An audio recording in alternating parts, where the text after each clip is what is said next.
All right, all right, all right, all right. We are live. Good evening, everyone. We are live. Good to see everyone this evening who's joining us for a very, very special live covering part 4 of a very important case that we have brought to light. And because of every one of you that's made a contribution to spread the word, thank you. Thank you. Our word and our message is going out on this case. Good to see everybody. Boy, the house is starting to pack up real quick. So let me do my real quick warm up as I normally do. Welcome everyone. Double Rainbows is in the house in blue, holding it down. Much love to you, Miss Double Rainbows. LC Justice for Victims is in the house. Much love to you. Mr. Boss Blake in blue is in the house. Solid, brother. Solid. Miss Jan Jan is in the house. And thank you, Miss Jan Jan. I did get your earlier appreciation. So y'all surprised me. I'm not even live, and my phone starts going off. And you weren't the only one, Miss Jan Jan. I was like, okay, they're calling me back. They're calling me back.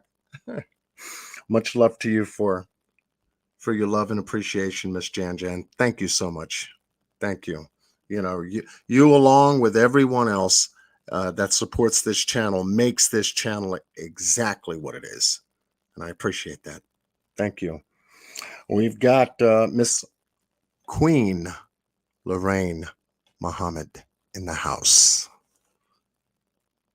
Much love to you. Peace and blessings be upon you and yours. Thank you so much. Tanya M is in the house. Much love to you.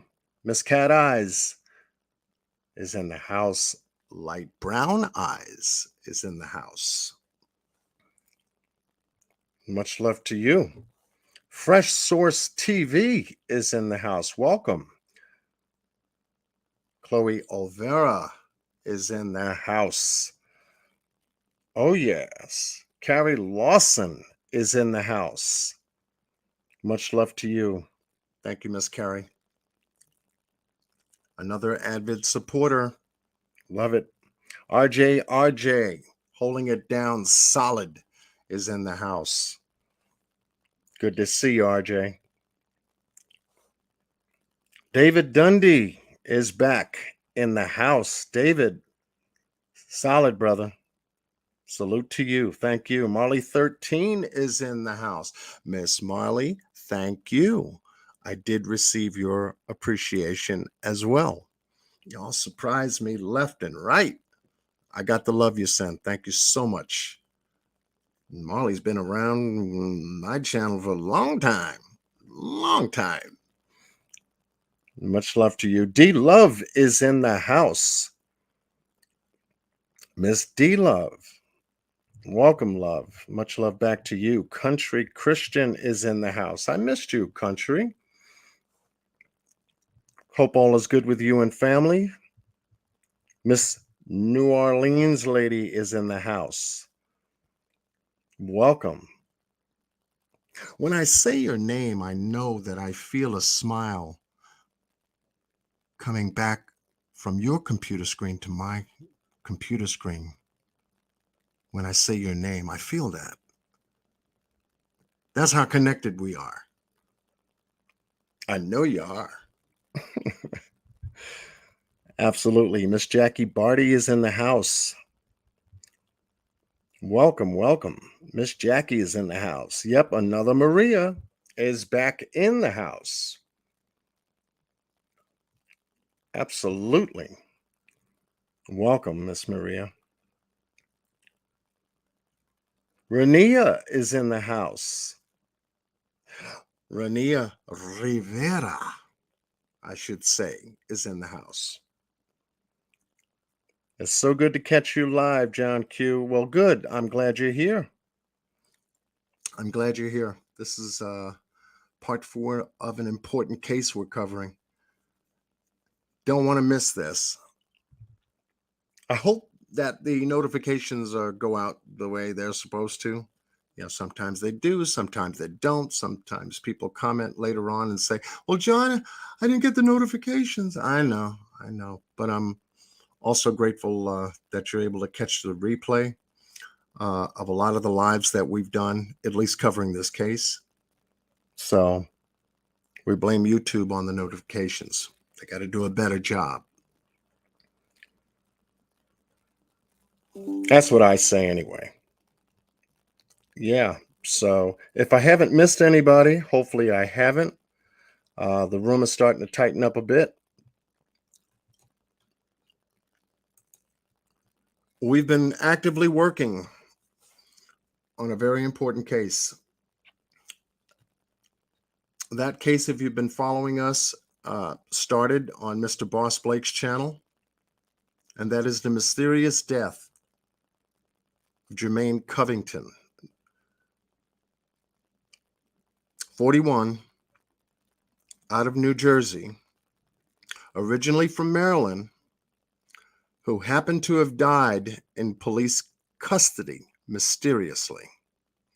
We've been able to unfold a lot of information pertaining to elements of the case and to reveal a lot of questionable information based upon what we've been able to find. And I know that most of you, originally from New Jersey, but resided in Maryland, should I say.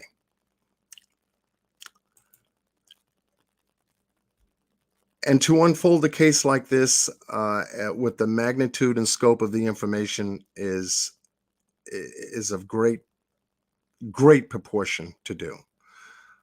We've been able to gather that information with the consent, permission, and compliments of Miss Naisha, that is Jermaine Covington's wife, who's been in direct contact with us as a team working together to expose this case, only to get it to a point to where we can collectively get this information in its proper order, because it's scattered glass, and have it directed in a better way to where hopefully the proper authorities receive it and get to do justice to it the proper way. So I want to welcome everyone to tonight's special live, part 4, the mysterious death of Jermaine Covington. Well, thank you. Thank you all for being here. So with that said, and as we always begin,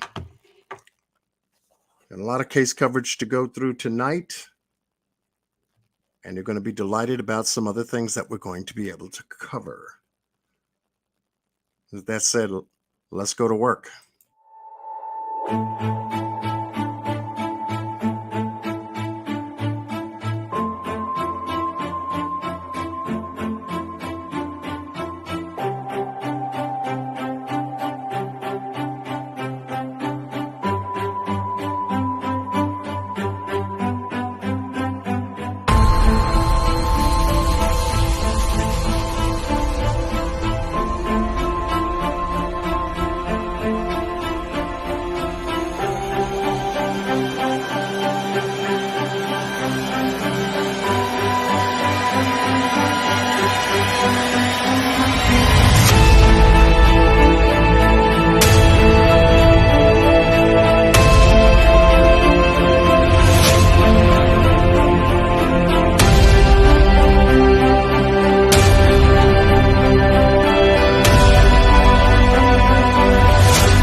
Okay. For those that are just joining us, we're just getting started. Thank you so much for being here. As we started in the beginning, tonight's case is about the mysterious death of Jermaine Covington. This will be part 4 in a case series that we're doing. It's unfolding and exposing a lot of the inconsistencies on how law enforcement actually operates. What happens to the families during the interim, how a legal process and a system works, how reports are done up and in what fashion they are done up, and a lot of other things that make up a case. So tonight, I'm not just going to be the only one up here covering the magnitudes of this case with you. I'm going to be joined. This is going to be a panel discussion. And we've got some very special people with us here tonight to do so. We started this case on Mr. Boss Blake's channel in part 1 and part 3, I believe. And I did part 2, and tonight will be part 4. It's a lot of information. And for anyone brand new just joining us, what is John Q talking about tonight? Well, we will give a quick recap to bring you up to speed, and then we will get into the highlight and the crux, if you will, of the case. So to help me to do that, I'm going to be bringing up none other than my brother, Mr. Boss Blake. What's going on? What's going on? Hey, how you doing, brother? Good, man. Doing pretty good. How about yourself, man? I'm good, man. I'm good. I'm working on my side. You're working on your side, and we're beginning to put together and snap together some pieces of the case that starting to give us some good direction here. So thank you for joining us, bro. I know your schedule's been hectic over there. No, man, I can't sit still. I always got to be doing something, man. Yeah, you and me both. We both can't sit still, Yeah, so. Shout out to everybody that tuning in. We appreciate y'all for being here, supporting the case. Definitely, I just want to give a shout out to Marley 13 as well for the donation. D Love for the donation. I just want to make sure I show my appreciation because whether it's, I prefer it not to be a super chat. So when you take the time out to donate for the cause, I want to make sure I say thank you publicly. You feel me? So thank you guys. Yes, absolutely.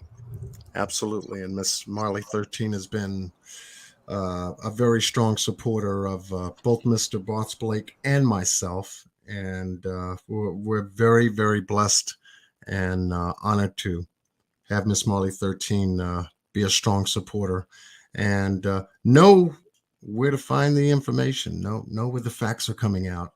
And she's been very bold to let everybody know. So that's good.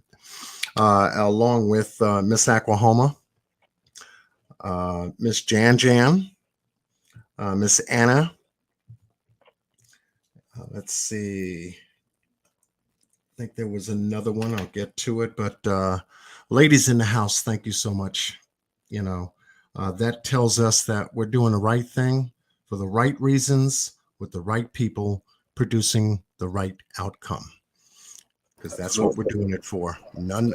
Nonetheless. Also tonight, to join us in part 4's proceedings of this case,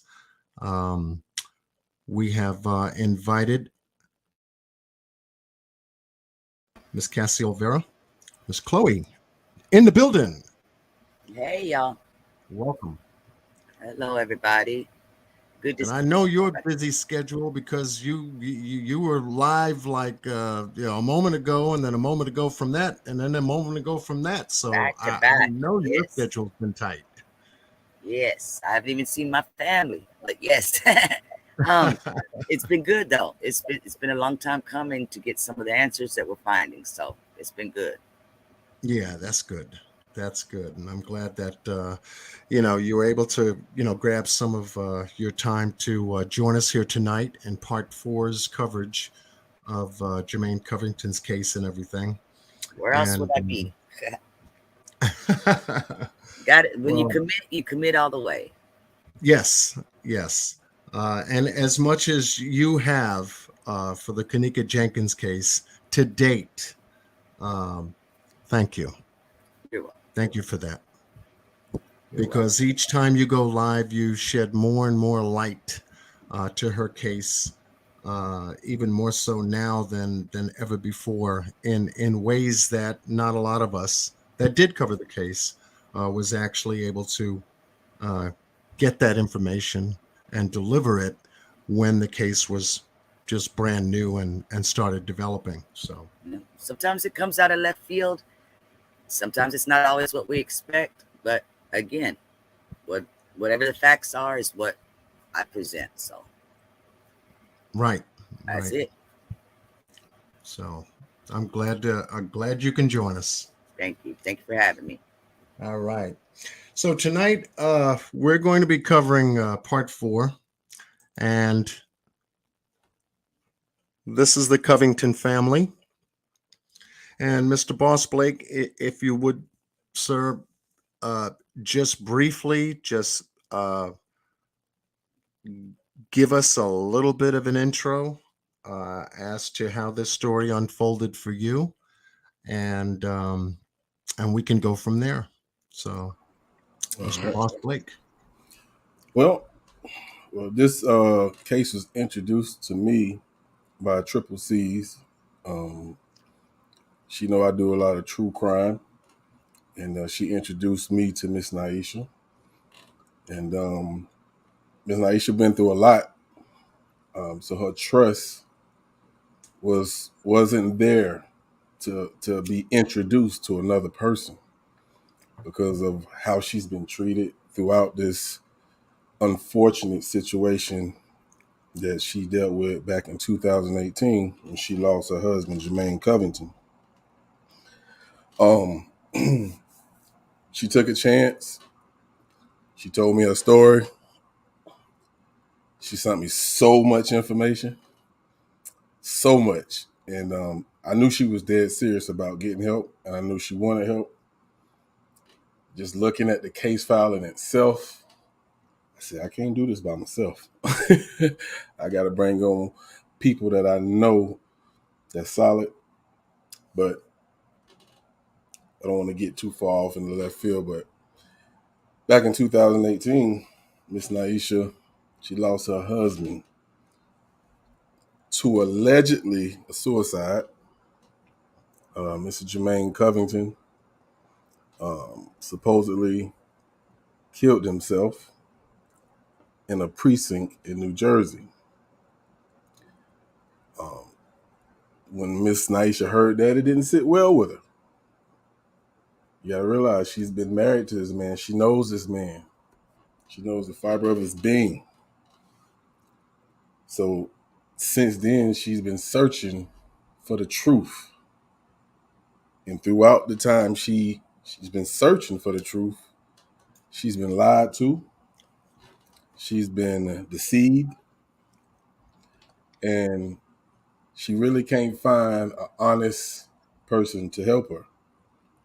And for her to put her trust in us, it means a lot.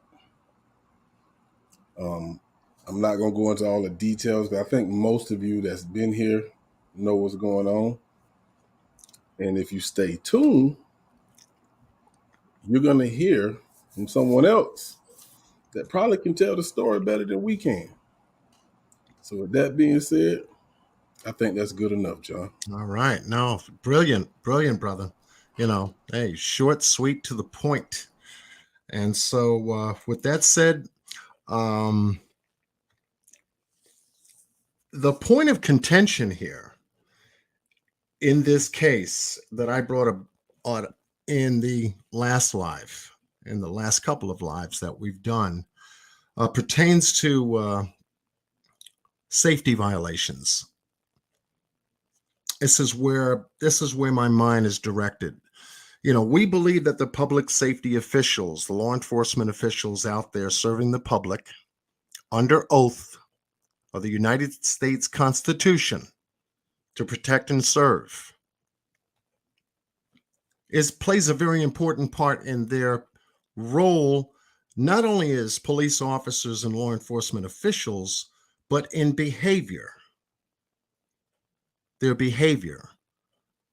When I look at each case, human behavior becomes a very key factor in determining what facts come out outside of all other speculation.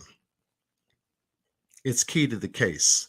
That's what keeps the case together, are the facts. I'm very honored and privileged to be working with folks that know that principle. Look at a case, key the facts, and then work from the facts. State the facts, deliver those facts. And those are the folks that I have here on my panel here tonight. So I'm very blessed to say that both of these content creators deliver the facts. It complements my work because that's what I work from too. Bringing that to light, I want to show you something, and then we'll get into tonight's discussion. I'm going to share with you something I was able to locate. And this is from an old case. The point of contention in this particular case under public safety violations that I'm talking about is the fact that a detainee in police custody was able to get a police officer's firearm from them and allegedly commit suicide. In a precinct, highly secured precinct, highly monitored precinct, highly visible precinct, and allow this situation to have occurred. Why? Why? When this particular place is supposed to be the safest place on earth, so to speak, outside of the U.S. government and the Capitol and the presidential cabinets in Washington, highly secured area. Nothing like this is supposed to happen indoors in the house of law enforcement. But in this case, it had. So I'm going to share with you something I was able to find, which is reminiscent of this case, and let you decide what you see. Because remember, I'm only here to provide the facts and give it to you. I'm not here to tell you how to think about it.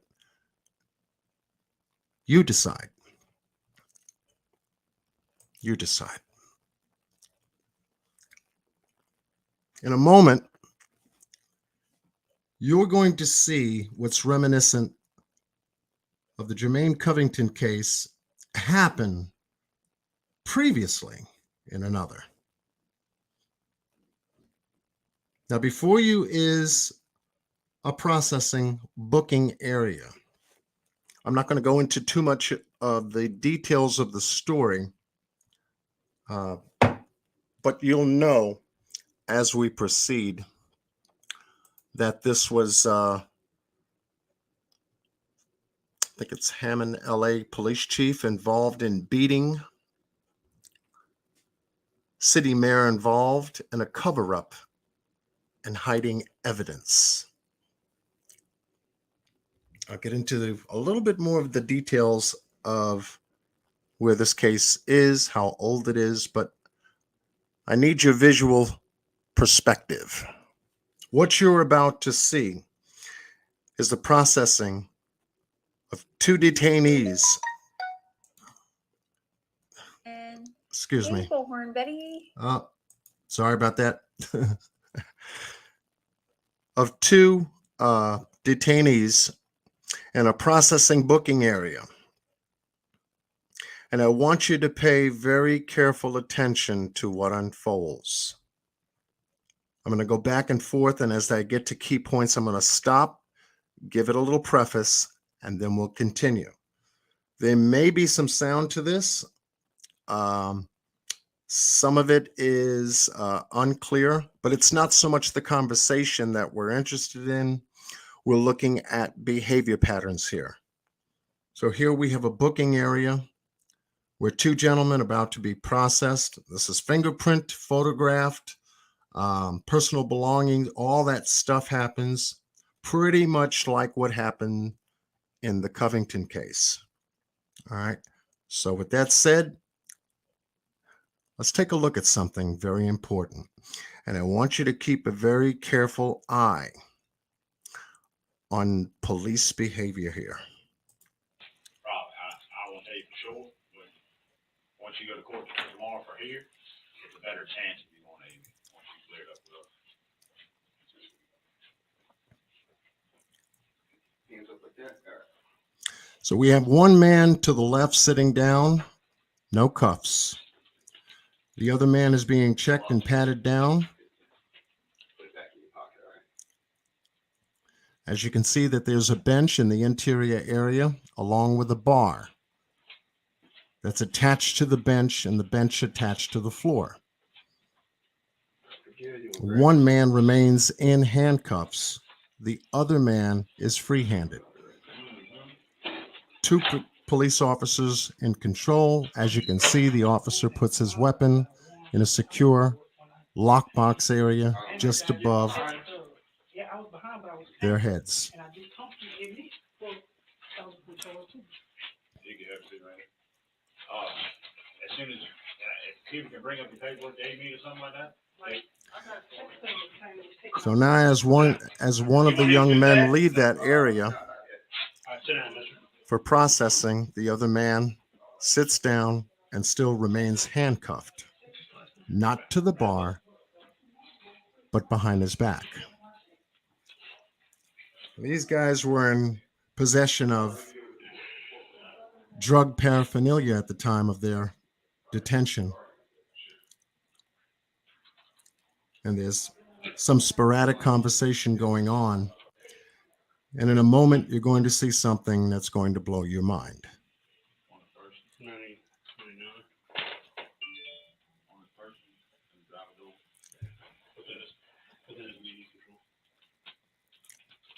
As one of the officers is typing in his report, I was going to say, it took you a little while to answer, but it sounds like you're busy. the other officer is engaging in conversation. Somebody was arrested for misdemeanor possession, I think, paraphernalia and marijuana. Would they go to arraignment tomorrow? Yeah. I mean, why would they bail somebody for a misdemeanor? Now pay careful attention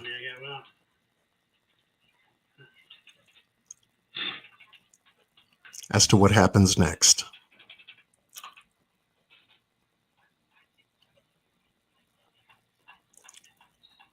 Yeah, I'll send you his name.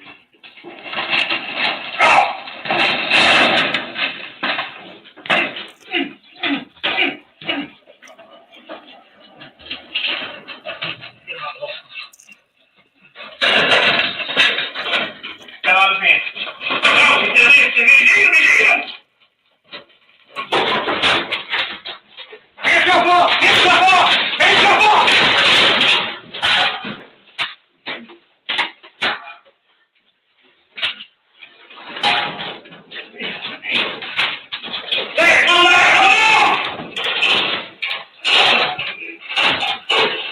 Now you notice the officer that has now grabbed a hold of the suspect has his firearm on his side. However, the other officer secured his firearm in the cabinet. Hands up now!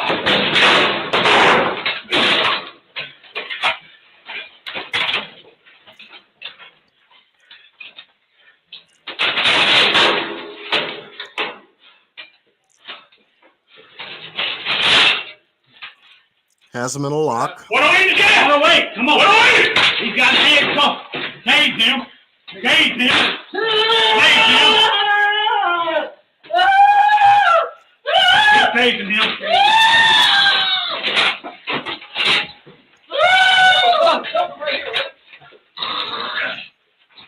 Get it from the radio. Number 108. 108 at the jail in the booking room. 108 at the jail in the booking room. 2 additional officers enter. He's tasing him. Tase him. Give me that other hand. Hands up! You want the other hand? You ain't doing nothing with this one. Other hand. Jesus! The 2 additional officers that entered the room still have their firearms by their side. Turn on your stomach. Go that way. We have a total of 4 officers on 1.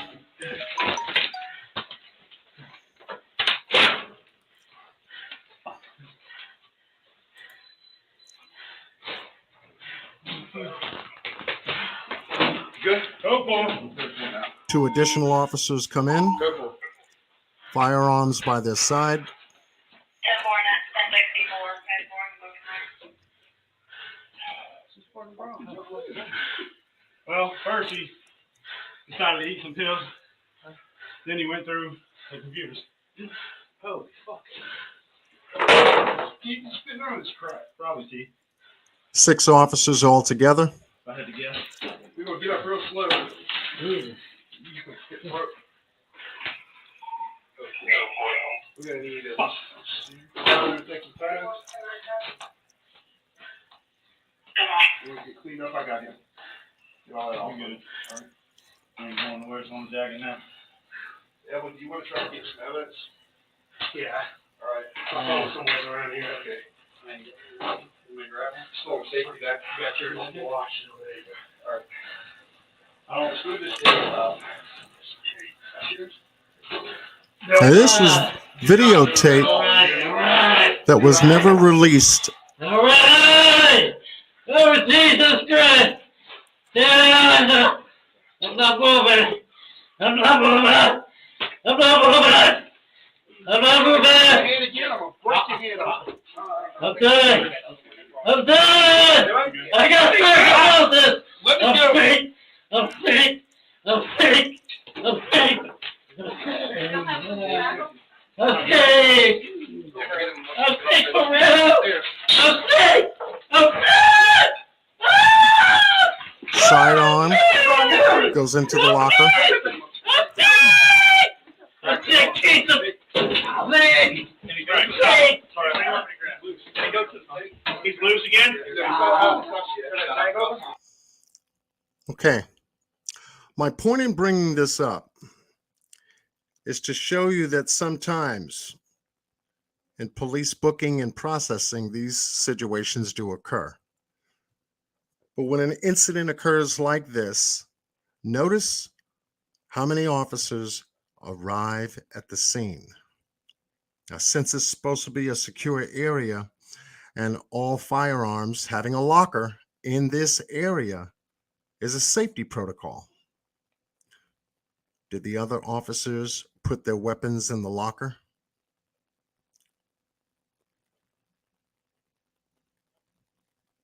No.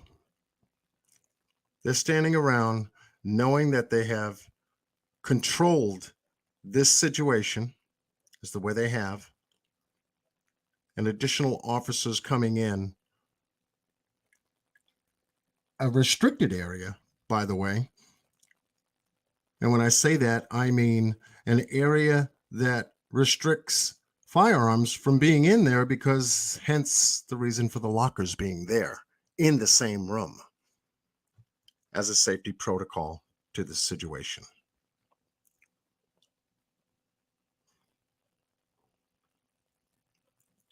Now, this is just an example of what I wanted to share tonight because it does hold resemblance to the same situation that happened with the Hillside Police Department there in New Jersey, Hillside, New Jersey, in a booking processing area where detainees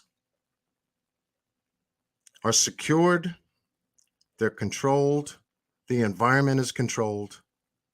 And to have a situation like this, just as with what happened to Mr. Covington happened,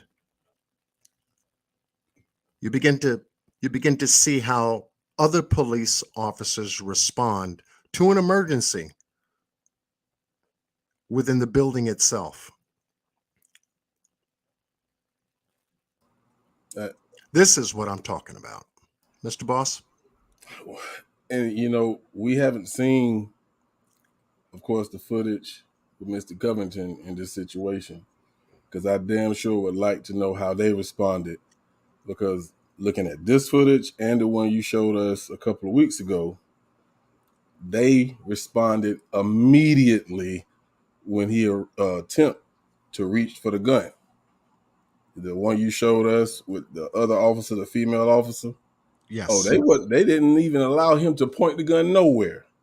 So that makes you wonder if Mr. Covington reached out and grabbed this man's gun, what did he do?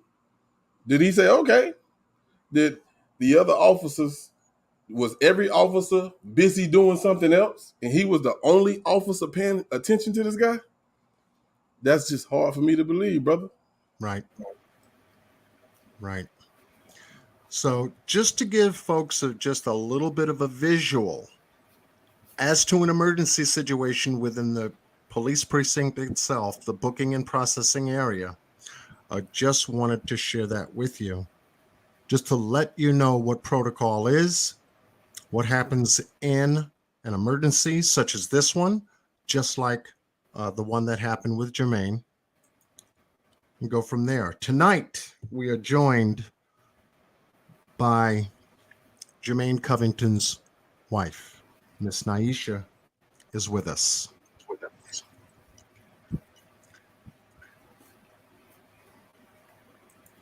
Hello, everyone. Yes, welcome, Miss Naisha. How are you? I'm so well, and yourself. Thanks for asking. Good, good. I'm so honored and privileged to have you on the panel tonight. We've been obviously, you know that we've been exposing this case on Mr. Boss Blake's channel and now on mine with your consent and permission and everything. I hope you and your family are doing well, holding up through this.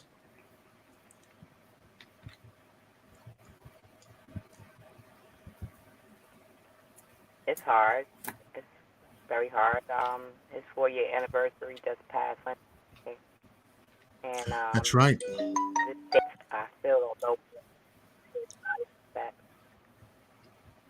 You're coming in kind of low, so I don't know how far you are from your microphone.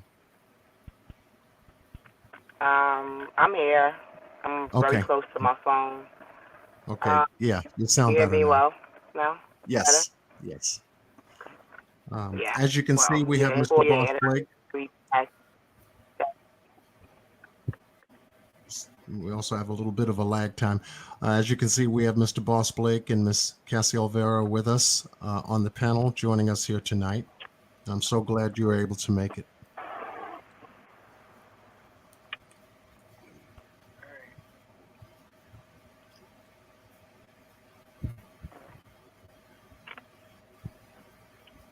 Can you hear me okay, Miss Naisha? I can hear you now. Okay. We wanted to have you come on, and I'm glad you did, to give us this story from your perspective. A lot has been said so far in regards to what we've already been able to present. And now that you've consented to come on panel and to share your story, uh, how did this all start? How did you and Jermaine get together? What was the relationship like, and what you feel has led up to this moment concerning what happened to him? And take your time. And Well, me and Jermaine. Oh, go ahead. I'm sorry. yeah, take as much time as you need, and the audience is yours.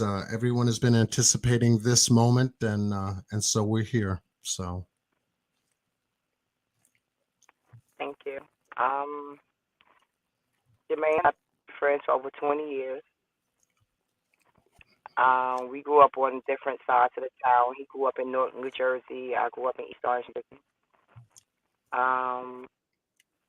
We got married 2004. We would have been married for 13 and a half years before it happened.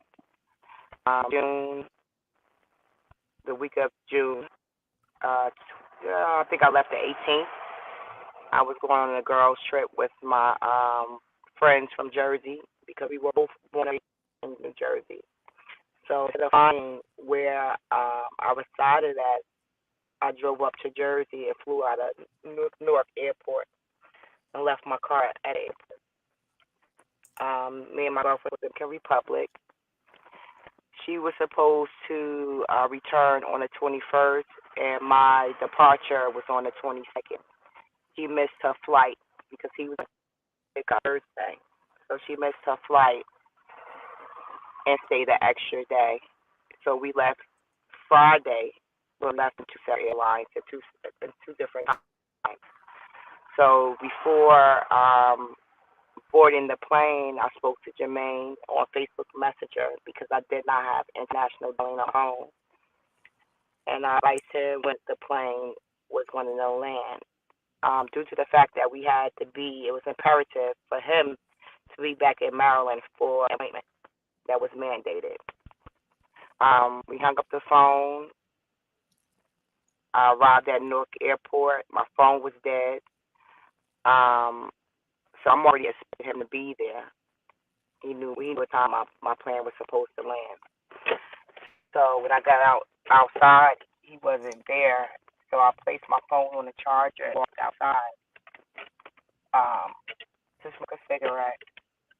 And I'm just waiting and waiting and waiting. I'm calling his phone. It's going straight to voicemail. I'm texting him through Facebook Messenger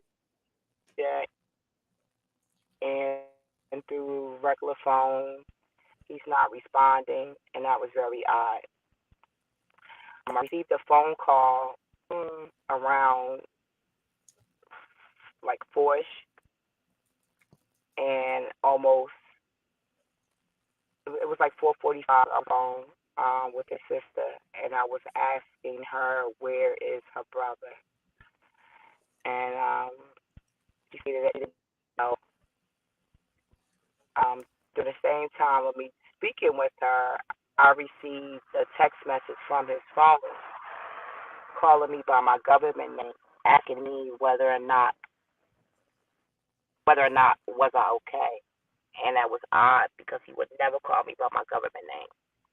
right. So instantly I knew something was wrong. I hung the phone with her, and I straight called his phone and went straight to voicemail again. And I said to myself, wow, something is definitely wrong.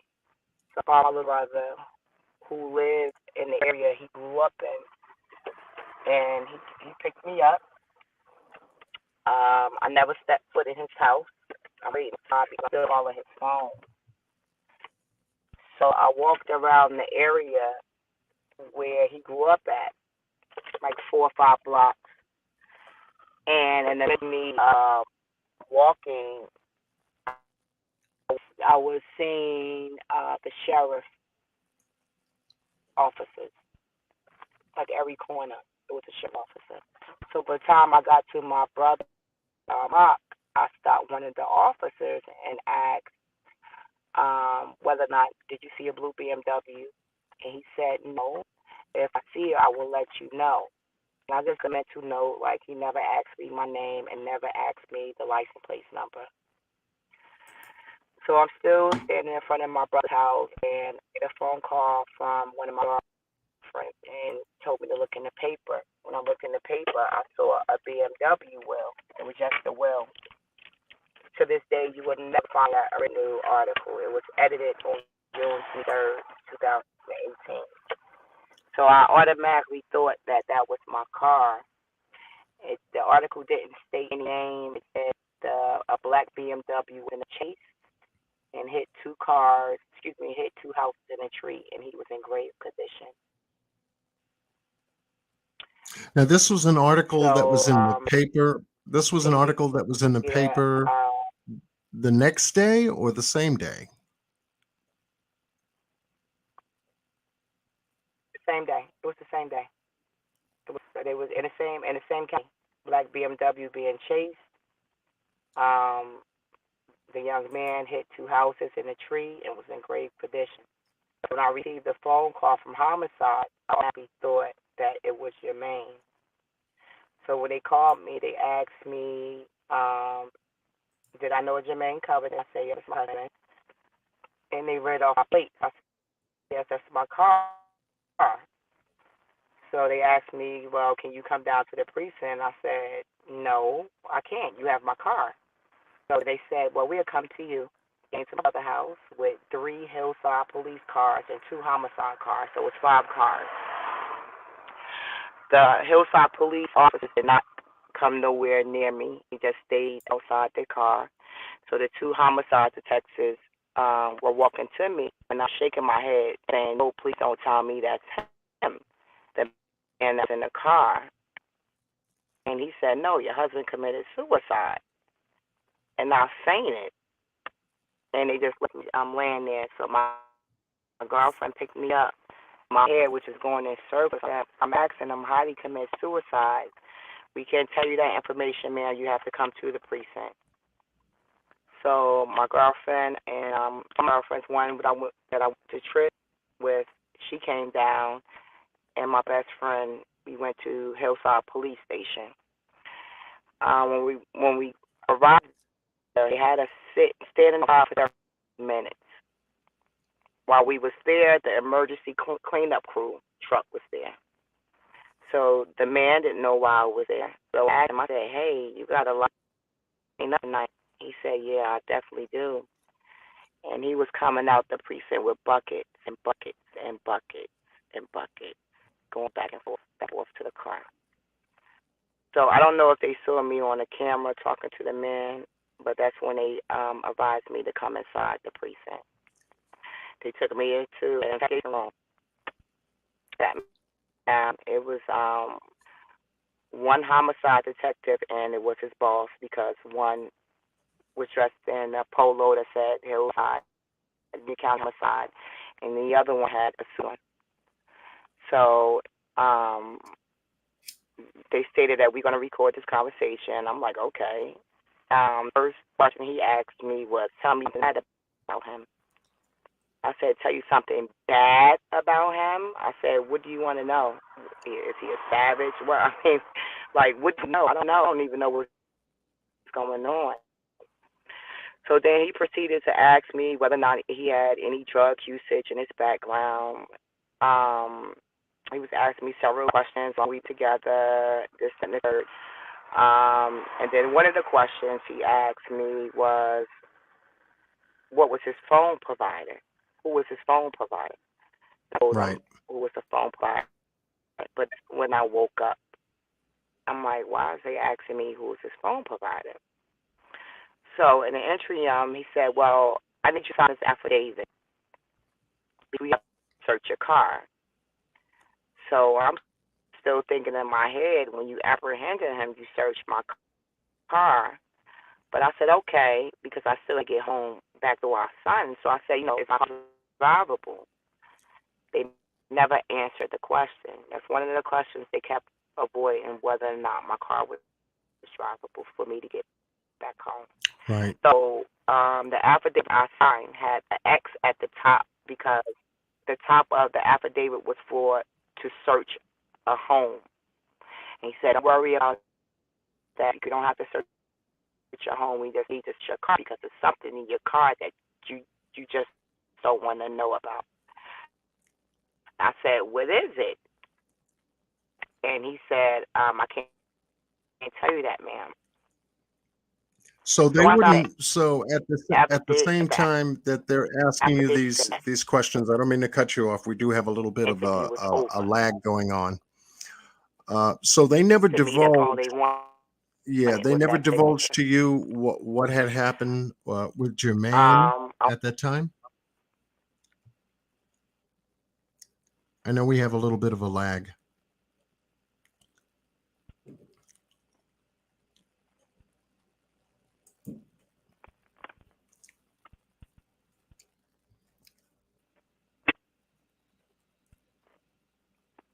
No, sir. I asked, what was the probable cause? I'm sorry. No, I asked what was the probable cause of being pulled over because the plates were clean. He said, we can't tell you that, ma'am. I said, so how he committed suicide in processing? There's no belt, no shoe chains. He said, we can't tell you that, ma'am. I said, so what could you tell me? We can't tell you that, ma'am. So when I'm walking out the office, I guess it's Lieutenant Captain's office right to the right of me. So when I looked in the office, it's like 6 or 7, 8 officers looking at his surveillance. So I stopped in my tracks and I said, oh God, outside the precinct where the civilians be at. So I had 5 men surrounding me, lieutenant or captain, whoever that was, homicide detectives and police. So I asked, can I have a card? None of them had a card. The guy that had the suit on, he wrote first, last name, fine. May I see my husband? So the guy said, why would you want to see your husband? That's television. So I said, okay. So I said, well, let me throw a curveball. I said, I just can't fathom how he would kill himself. He had 2 strings. You can't tell me he killed himself. You can't tell me the proper call or why you put him over. I said, the only way I will believe he killed himself if he took off the gun. Mind you, again, they didn't have a story to tell me. When the 2 homicide detectives got to my brother's house, the Asian detective, he couldn't even get the word out of his mouth.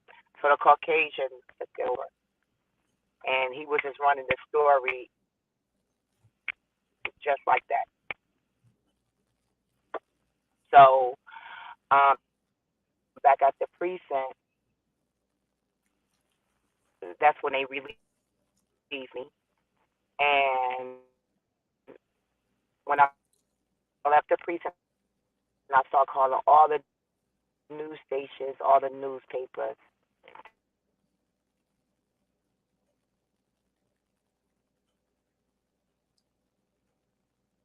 Okay. Brother Boss, Miss Cassie, do you have any comments? I think she's still talking. Oh, okay. I'm getting a lag, so Yeah, there's a delay on it. yeah. 4 hours later, they intercepted my narrative. It said Maryland man took officer gun and committed suicide. They never told me how he died.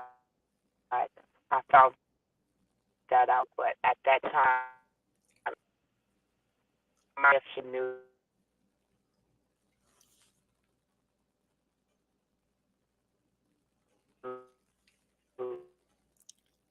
the prosecutor. Miss He was Naisha, never going to I don't know if you can take I don't know if you can hear me, love. the case. We're having a little bit of a lag They between should be your me commentary giving and it interacting with you. information that if you can hear me real quick. So what I'm going to do is let me see if I can adjust this and just have you go out and then come back. Maybe it'll clear up some of the lag. Yeah, she might have to go out and come back in. It's bad. So Yeah. Okay. create their own Okay. narrative. I hope you can hear me, Miss Naisha. I'm The going to see if I different can. counties I'm going to see in if I his can. body, I can which was take strange. remove you My from the panel and then bring heart you was back. in union. His body was healed.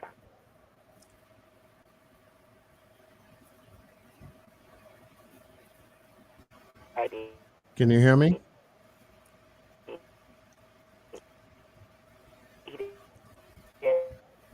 Okay. Yeah, there's more than a minute long delay on it. Yeah, It's it's a really bad. big lag, and she's starting to break up. I don't know if it's a Wi-Fi connection, or anything else like that. So let me see if I can jump her back on. Maybe she has to start fresh for a fresh connection. Never told them to pick up the body, the funeral home. When he arrived with Jermaine, I was already in the parking lot and interfered, Jermaine. Miss Naisha, can you hear me? You may have to refresh everything and go completely Hey, out and hey, then John. come back on. Yeah. I just called on the phone. She's gonna drop down and come back up. Okay. Okay, good. Yeah, because this is the most important part of the story, and I don't want it distorted. Now let's think about this, John. Yeah. We talked with her backstage this whole entire time. No issues. Now all of a Clear as a sudden, bell, I know. that's crazy, ain't it? Yeah, clear as a bell. So I want to thank everyone for joining us for a special part 4 of the mysterious death of Jermaine Covington. We have Miss Naisha, Mr. Covington's wife, joining us here. She's still trying to come back on. Explaining from her perspective what happened, what she was told, by whom, and what had occurred. And from the point of her perspective of being covered here tonight, it's you can shake your head at this, man. Not being told what happened to her husband, but yet asking questions and requesting that they search the vehicle. Oddities, yes.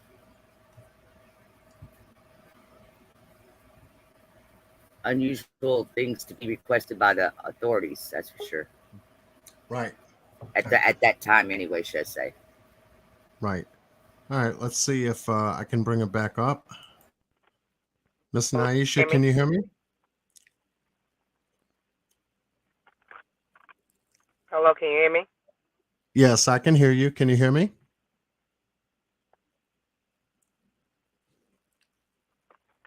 Oh. Yep. Boss, maybe she can hear you. This is what I'm gonna do. This is what I'm gonna do. I'm gonna give her my Google Talk. Hopefully, it still works. I can give her the Google Talk telephone number. She can call in, and hopefully, everybody can hear. That's the only thing I can do. Okay. I mean, we can try that. Because I know that she's operating off of open Wi-Fi signal. And a lot of these open Wi-Fi signals, if you're not close to the Wi-Fi source, they tend to fluctuate a lot. And then anything can affect it. The weather. I know the last 2 days down here on the south we've had a lot of storms, and they were headed y'all's way. So I don't know if it made it that way or not. So that can also affect it. Yes. Yeah.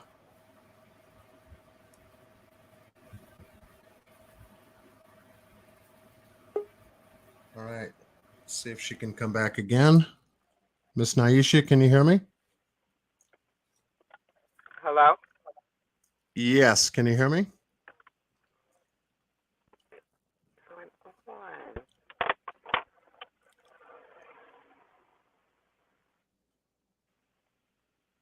Hello? Yes, we can hear you. Can you hear us? Because we do have a open mic.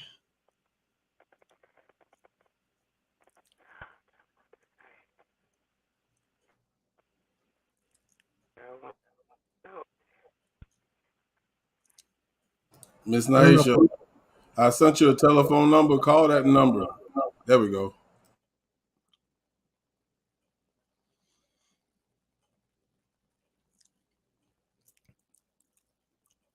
And thank you everyone for your patience. Sometimes we have She's some on, interference. John. I'm sorry, what's that? She should be on. Miss Naisha, can you hear us? Yeah, I can hit. Oh my God. No, we can hear you good now. Yeah, now we can hear her good. I just heard her. Because my mic is X'd out, and it keep on saying the browser cannot access my phone. Don't worry about that. We got you on the line now. Everybody can hear you, so you can continue. Okay. Okay. So Thank when you, I got boss. to the funeral home, he said, "I don't know what they did to your husband." Um, when I was walking in there, I thought I was going to see someone with half of his head off. No, his head was together. So when I saw his head together, I told him to pull down the covers, let me see his arms, because one of his arms, he was a monoplegic. And he was stabbed in his neck when he was in high school and didn't get rehabilitation. So his muscles went dead and paralyzed his arm. He had limited usage to his arm. But both of his arms was broken straight. He was not cut from the front. The autopsy was not done Y shape from the front. It was done from the back. It looked like his jaw was broke. His lips were swollen. When you turn the picture upside down, it looked like he didn't have an eyeball. Like his eye, something was wrong with his eye socket. A piece of his neck was like inflamed real bad. And it was just an awful sight to see. I left. He said, I'm going to help you the best way I can. He said one thing about the medical examiner in that county, they're very janky, so you have to be careful. He said they sent a man to jail for killing his wife, and come to find out he never killed her. His wife committed suicide. So he said be very careful with the paperwork. Okay, that's fine. I left there. July 9th, I went to go to the prosecutor office to see 80% of the tape. They advised me that the tape was not fully ready. So while I'm in the prosecutor office, I have my first lawyer that I assumed that was going to take the case, but he was never going to take the case. He was from a whole different state. And I didn't know that at the time. So the meeting was supposed to be at 3. 3 o'clock came, they wasn't ready. 3:30, they wasn't ready. 4, they wasn't ready. 4:30, they wasn't ready. They walked in at around 5:30-ish. When they walked in, one of the officers had headphones on, fast forwarding the video to where he wanted to start the video from. So when they started the video around, you can hear audio, but you cannot see anything. You couldn't see my cars, you couldn't see their cars, you couldn't see the officers, but you could hear Jermaine in the back seat of the police car. So he's screaming. First, he's screaming for his shoes because I guess he didn't have any shoes on. Then he's screaming that the handcuffs are too tight because one of his arms are in an L shape. So I'm assuming that the handcuffs were too tight. So you don't see any officers, but you do hear the officer come to Jermaine and tell him to lean back. And he started hitting Jermaine in the face. And Jermaine started screaming, "Why you beating me in the face?" Then you hear on a radio transmission about a white BMW. Then you hear Jermaine say, "I never try to steal no white BMW." At that point, I walked out. I said, "You're not going to have me sit here to see to someone allegedly blow their head off when I'm looking at the tape, and to me the tape seems edited." At the time, they didn't know I was born and raised in New Jersey, and something on the tape gave me a red flag. I didn't say anything. Right. The lawyer and pastor, when I walked out, I just sat down on the bench. They never came after me. One of the other detectives came and asked me whether or not I was okay, and I said no. So he left, and they went back in the office. So I walked out the building, walked up the street, went to the store. They had to be following me or looking where my direction I was. Then when I came back from the store, I sat right across the street from the building. He came right outside, and one of the detectives, he tried to start a casual conversation. But the main point of the conversation was for me not wanting to see the tape. He said, "I don't think you want to see that tape." And I said, "Okay, if that's what you say, I don't want to see it." So I guess the lawyer saw, and Pastor Staffy saw what they wanted to see, whatever they was doing in the room. I don't know because I left. We went back to Mr. Pastor Staffy's office, and that was the last time I saw that lawyer. When I left the office, I sent him an email and with 30 questions, and one of the questions was, when we saw Jermaine getting beat, when we heard Jermaine getting beat, why we couldn't see any of it on the film. We only picking up audio. I got an email from him probably 60 days within, because you only have 90 days to file the suit. He contacted me on the 60th day via email and said he could no longer represent me. He had a family emergency. So now I'm scrambling around trying to find another lawyer. I did find another lawyer that I thought was going to assist me on the case. After he went to see the tape from the prosecutor office, he dropped me as well.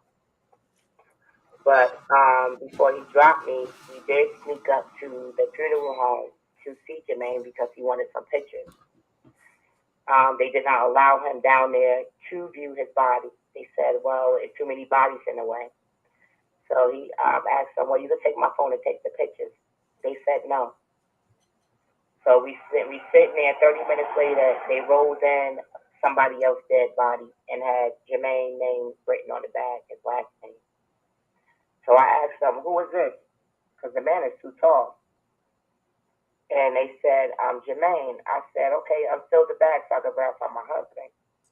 They said, "We can't." I said, "You can't? So how can I verify him before I bury him?" And he told me, "Well, his name is on the back. You have to take it like that."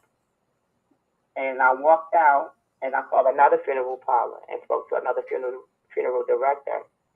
And she said, "No, that's not true. By law, they have to unseal that bag. You have to verify anybody remains before you do a cremation or a burial. It doesn't matter." So they lied to me at that point. And at that point, I took pictures of the body because the man was too tall.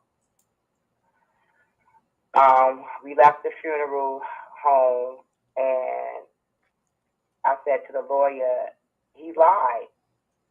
They have to unseal that bag." And he said, I know they was lying, but we need them to preserve the body for the case." And after that, he dropped me. So now I'm scrambling again, trying to find another lawyer. But in the interim, they were sending people to me that I thought was going to help me. And what I was doing, it was giving out too much information. Because at that time, no one knew that I had any pictures of how he looked. And if I didn't have those pictures, I could only go by what they told me, that he shot himself in the head. And I was supposed to believe that, but the pictures reflect something totally different. That man was beat to death. To this day, I still do not have a body. It took me 5 months just to get a death certificate. He was still a living soul. When I received the death certificate, I asked them why does it say he was cremated. They advised me that there's something they have to put, but he's still in a funeral home. So I reported the funeral home to the mortuary board of New Jersey, and they dismissed my case October 20th, 2020, stating that this was a personal matter. So I asked the director, how is it personal when one of your funeral homes would not allow me to verify my husband? He told me I have to get a lawyer. The case was closed. I tried to reach out to anyone that I knew, like Roland Martin, Ricky Smiley, the conscious community, Nancy Grace. I reached out to so many people and received no response. So at this point, at this time, what they did was made me miss the statute of limitations. Now I can't sue for his body. What they trying to go on now was Jermaine was schizophrenic, manic depressant, and they did have to have bipolar. So that's what they're going on now, that with those conditions, he should have been, I guess, since a crisis, opposed to handcuffs next to an inmate. And later on, I found out that he took the cop's gun while being handcuffed. Jermaine is right-handed. His right hand was handcuffed. So they said with his left hand, he did a 3-step retrieval with an automatic safety lock handgun holster and shot himself in the head on his left temple area. And the inmate did not get any blood on his body or his face.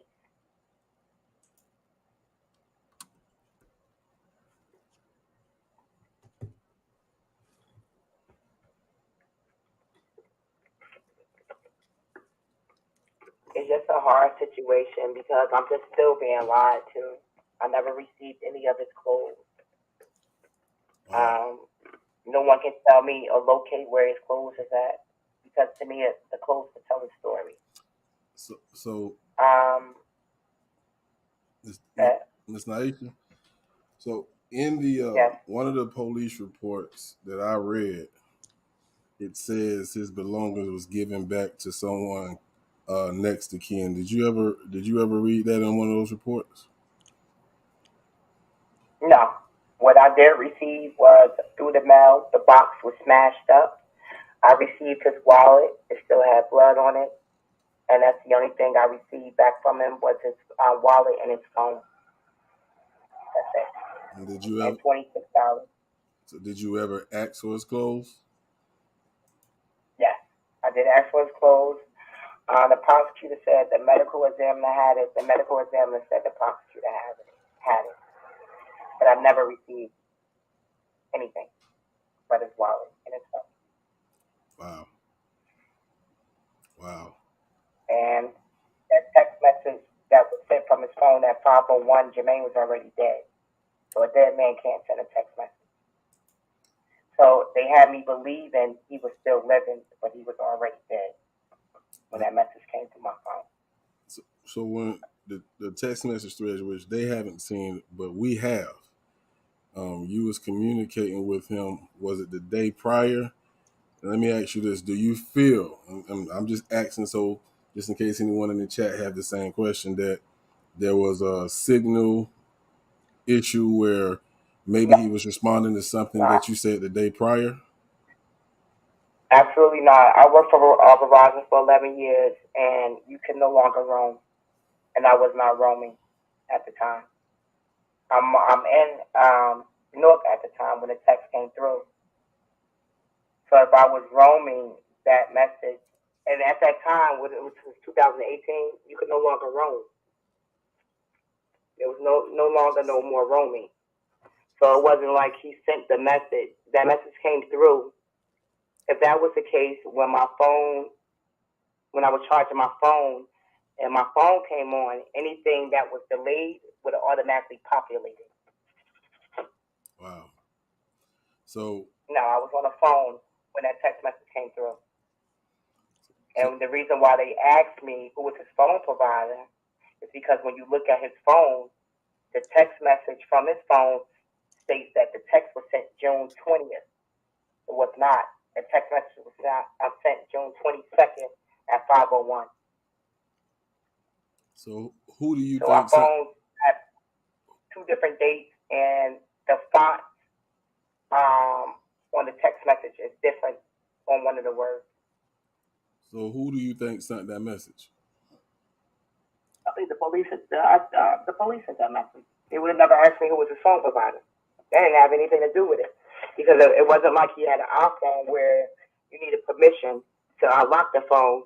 He didn't have his iPhone at the time. He had an Android. What would? And I'm just asking because, like I said, people may ask these questions. Why you think they would do something like that? What would be their purpose? What do you think? I think it was to delay. It was for to delay me, because whatever happened in the precinct was something horrific, and it happened to me. It happened so fast. They didn't have a story, because they didn't have a story when I first met them. So to me, it was like to delay me, to have me thinking he was still living, because I was cursing this man out. Because I'm at the airport like 2, 3, going on 4 hours waiting for him. And I knew he had to be somewhere important. So that made me extra mad, because if you don't get to this place at this certain time, you might get in trouble. So It sounds So like I know. a very important appointment. I said it sounds like a very important appointment, so I understand. Right. Something mandated that he had to go to. It wasn't optional, it was something mandated. So when they asked you, when they was interviewing you, when was the last time you talked to them prior to the incident? What time did you tell them? 10 o'clock, 10:34 exactly. And what time did they put in the report? They said I advised them that I spoke to him at 5:01. Never told him that, because I never spoke to him. It's things just don't add up with what they're saying, and that's what really struck my interest when you was providing all this information to me. I was like, why would they do that? You know what I'm saying? Because I always try to look at it both ways. What's the purpose of the lie? Right. You feel what I'm saying? And my what was the purpose of you following him in unmarked cars? What happened? Like, what made you just get behind this blue BMW and say, "Hey"? I don't understand it. And they say he ran into a pole. I didn't have no front end damage. I took the picture to a mechanic. He said your car did not run into a pole. See, when you're in New Jersey and you are in a chase, first and foremost, they're not supposed to chase you in New Jersey no more. And when they do chase you, if they do decide, they sandwich your car. That means that someone is coming from the left side, someone coming from the driver's side, and they're going to sandwich your car and smash you to make you stop. And that's how my car was. John, you got the picture? The impact was hard that I couldn't even open the trunk. I'm sorry. Go ahead. I'm sorry.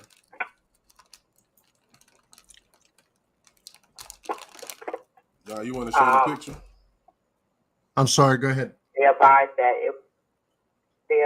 it was a gun in the car. There was never a gun in the car. So I just don't understand what was the reason for them trying to check my car again when during apprehension you going to search the car anyway. So why do I have to sign an affidavit for you to research the car that you already searched? Exactly. When you apprehended him. Exactly. Did they tell you they found anything inside the car when they searched it the second time? No, they didn't, I didn't even receive any information from the prosecutor office. I called the prosecutor, the head prosecutor. He never returned my phone call. No one never communicated with me from that side. No one. Anything I found out in the newspaper. Chloe, you got any questions you would like to ask, Chloe? I'm just listening and I'm taking notes. All right. Because like I said, I've been, for those that don't know in the chat, John and Boss brought me in after the fact, so I'm playing catch up on information. So Anybody in the chat have any questions, feel free to ask them. Anything that she can't answer, because remember, this is still an ongoing case. She will not be able to answer.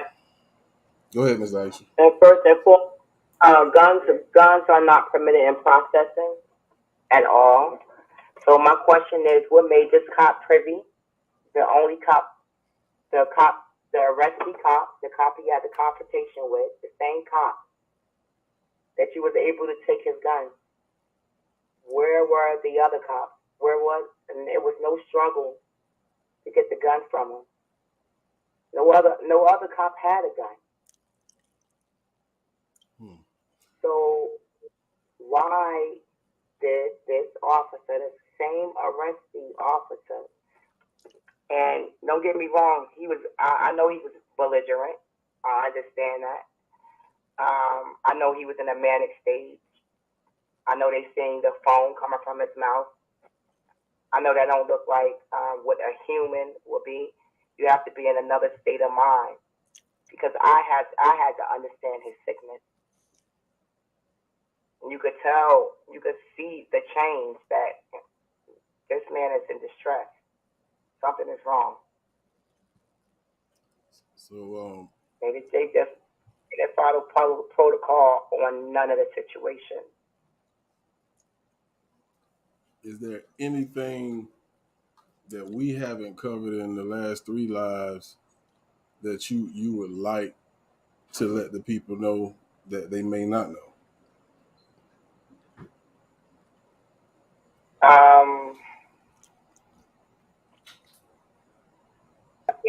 I can't trust no one with this case. I understand. Like I really need someone that's out of state.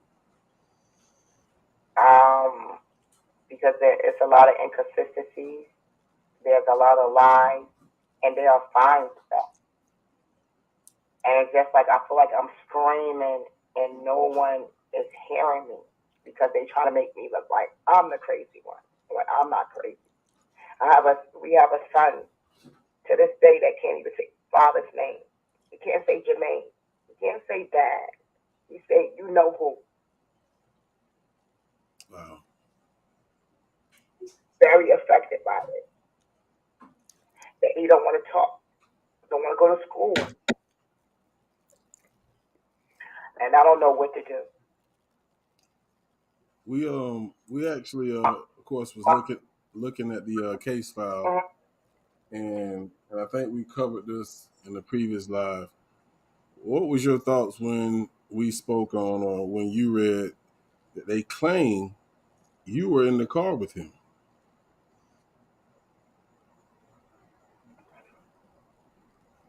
Why would the judge say that? Right. Well, judge make a opinion. She said it was his opinion, and it was a mistake. He's a federal judge. He doesn't have no room to make no mistakes like that. And he made another opinion that the cop, when he pulled his gun out, when they apprehended him, Jermaine was like, kill me, and Jermaine was gesturing that he had a gun.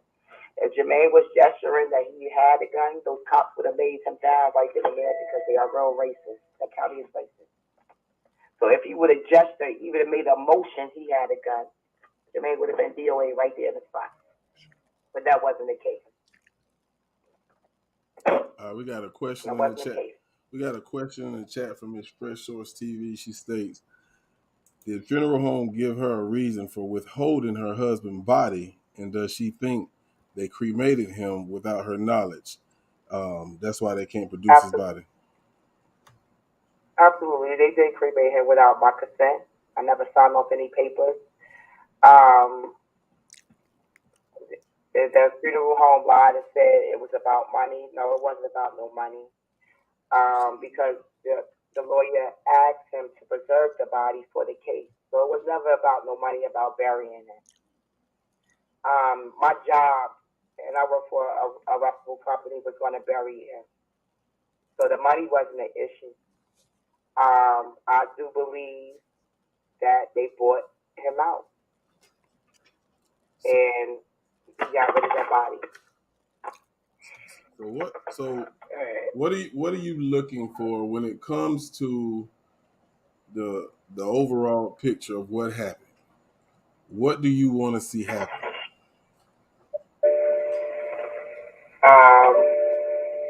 Someone needs to go to jail, but I seriously doubt that happened because when Internal Affairs spoke to him, he didn't even get reprimanded for having his gun in processing, which he was not supposed to have. Internal Affairs gave them a hot five. Hey, you just killed a nigga today. Because one of the cops, one of the officers stated that, well, three of the officers that were there had the same lawyer, which should have been a conflict of interest. I don't know how that flew by. The female officer stated that Jermaine shot himself in the neck. And then the officer gun that he's supposed to have taken said, no, he shot himself in the head.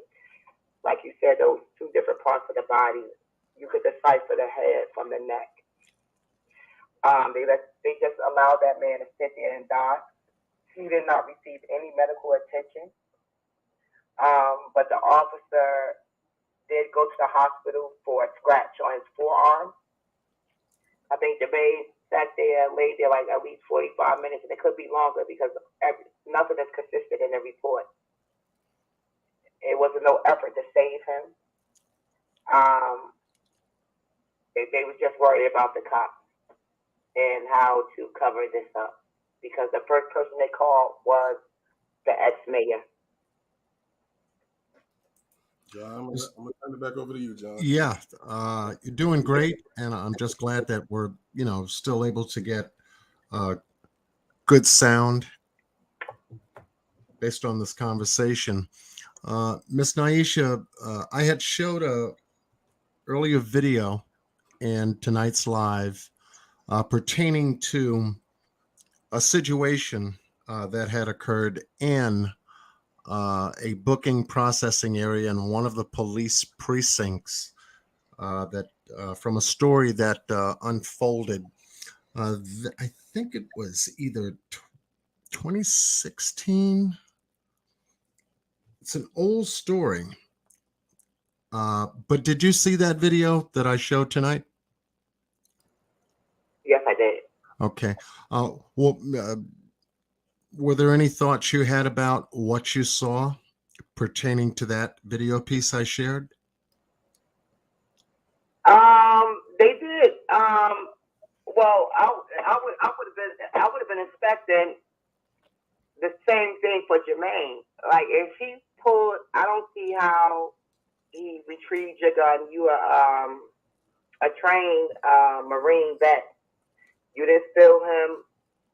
He said no. His exact words. He said, "I didn't feel him unloosen my holster." So how far? How far you guys were apart?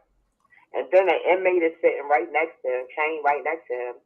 So the inmate didn't see Jermaine get up. He didn't scream. The officer facing Jermaine, she didn't see nothing.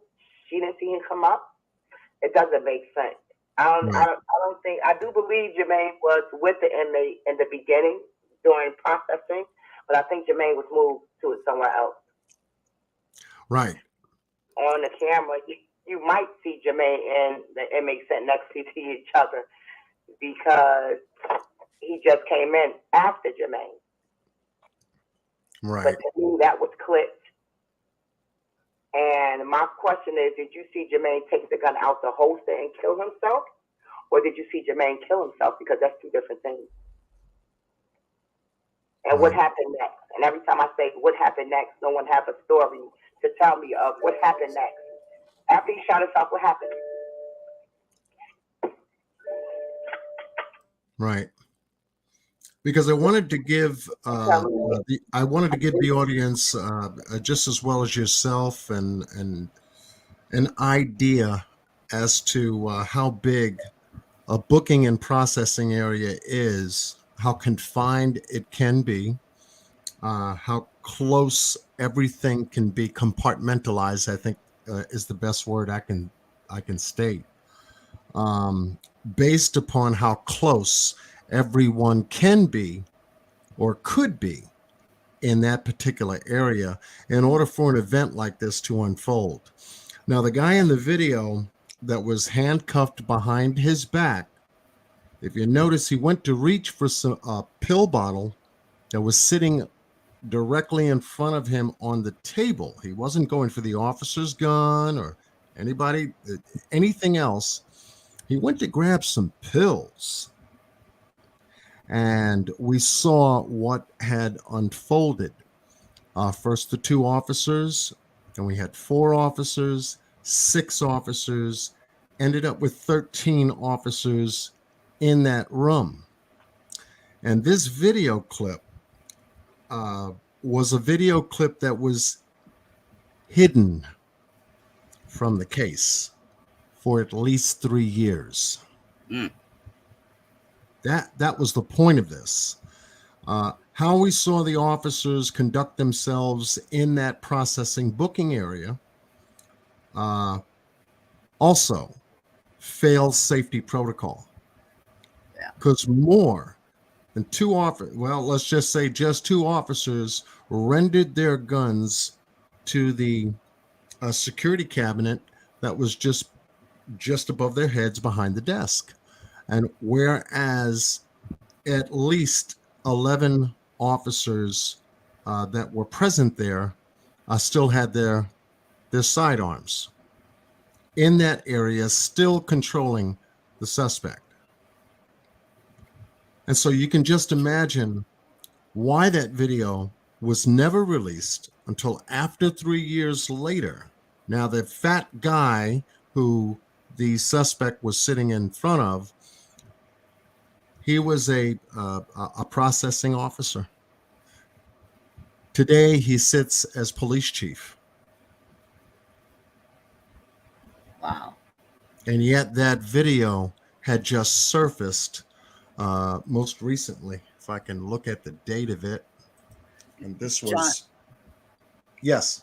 Like on that tape there that you're describing, I'm wondering, because remember it was in the mid 20-teens when the laws changed, like for body cam footage and stuff like that. I'm wondering if we're now seeing a lot of stuff like what you're presenting, because that's about the time in our recent history that laws changed for more disclosure, being transparent to the public, where everything wasn't hidden. And I'm wondering if that's why not maybe in this case, but in just cases in general, because another case that I was checking this past week, same thing, in that same time frame of years, 16, 17, 18, and there was officers that went in and they had their guns still on them as well. So that thought just came to my mind is maybe we should look into when the law changed to that they had to start doing those things. Right. Well, there was a Hillside police officer that worked there that clearly stated that I have been through the station for tickets as well, and there's no guns permitted in processing at all. And there was a police officer that worked there that clearly states that before transporting, they have to lock their guns up. So that rule that they stated that it came out 11 days after Jermaine passed, that's a lie. I have it in black and white. I don't know about any other states, but I know Yeah, about New Jersey. yeah, and I'm assuming regionally it would be different, either state to state or county to county, even maybe. And as you can see, there was another officer that was smart enough to know that there was protocol to follow, and he just got finished locking his gun up in the safety cabinet just behind the desk. Meanwhile, other officers, such as this one,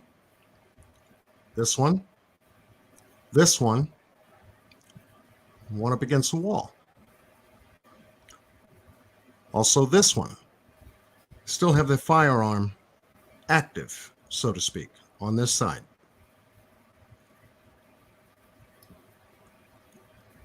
And when you see police officers behave this way, we can get to see the interactions of what protocol was broken.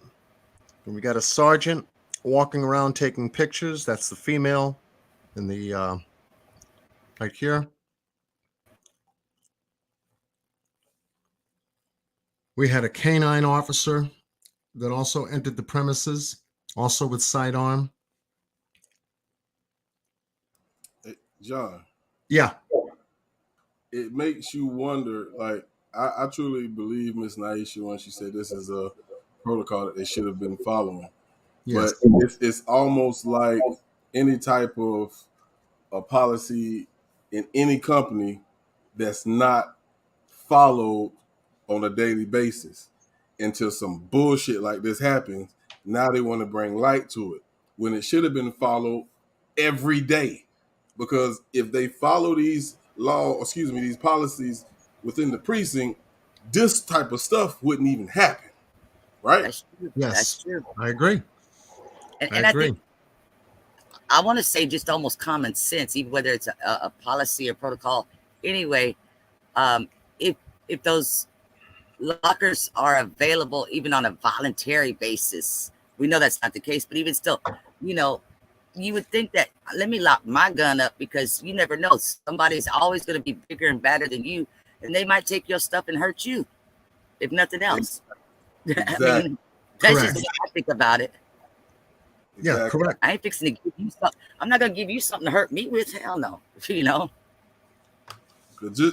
imagine. Right, and it was hostile. It would have been. He wouldn't have been the only officer carrying his gun in there. There would have been multiple officers carrying their gun. He was the only officer. The officer he had the conflict with. And Jermaine did ask him, "Have you ever killed someone?" So to me, it felt like he knew he was going to die that day. Let's just imagine when he allegedly pulled his officer gun out of his holster. One of the officers said, and also the witness supposedly said, he pointed the gun at Vetter and said, "Shut the fuck up." Just imagine if he'd have pointed that gun at Vetter and shot him. Oh, this would have been a whole different story now, wouldn't it? Oh yeah. Yeah, Exactly. because if Jermaine would have got a hold of that gun, Jermaine would have shot all those officers in there, sad to say. So now you see here the cleanup. Now you see here the cleanup crew controlling the crime scene now. They're taking photographs, reviewing evidence to prepare their police reports, obviously to go in front of the supervising officer that's on duty, police captain, and IAD. Because now they have to report why they responded the way they did. But this evidence was withheld for 3 years. I just pulled up my the video that I had downloaded of some body cam footage that I was referring to, and it's for Cook County, Chicago. It's August of 2018, and they're taking in a known gang member to be arrested. He's arrested. I mean, it's a 3-hour long video. It's all body cam footage, and not one officer do I see secure his gun in any kind of locker. Right. And they're inside the precinct. They take them all the way into the interrogation room, the whole 9 yards. And this is all. I'm looking at the date on the dash cam right now. It's August of 2018.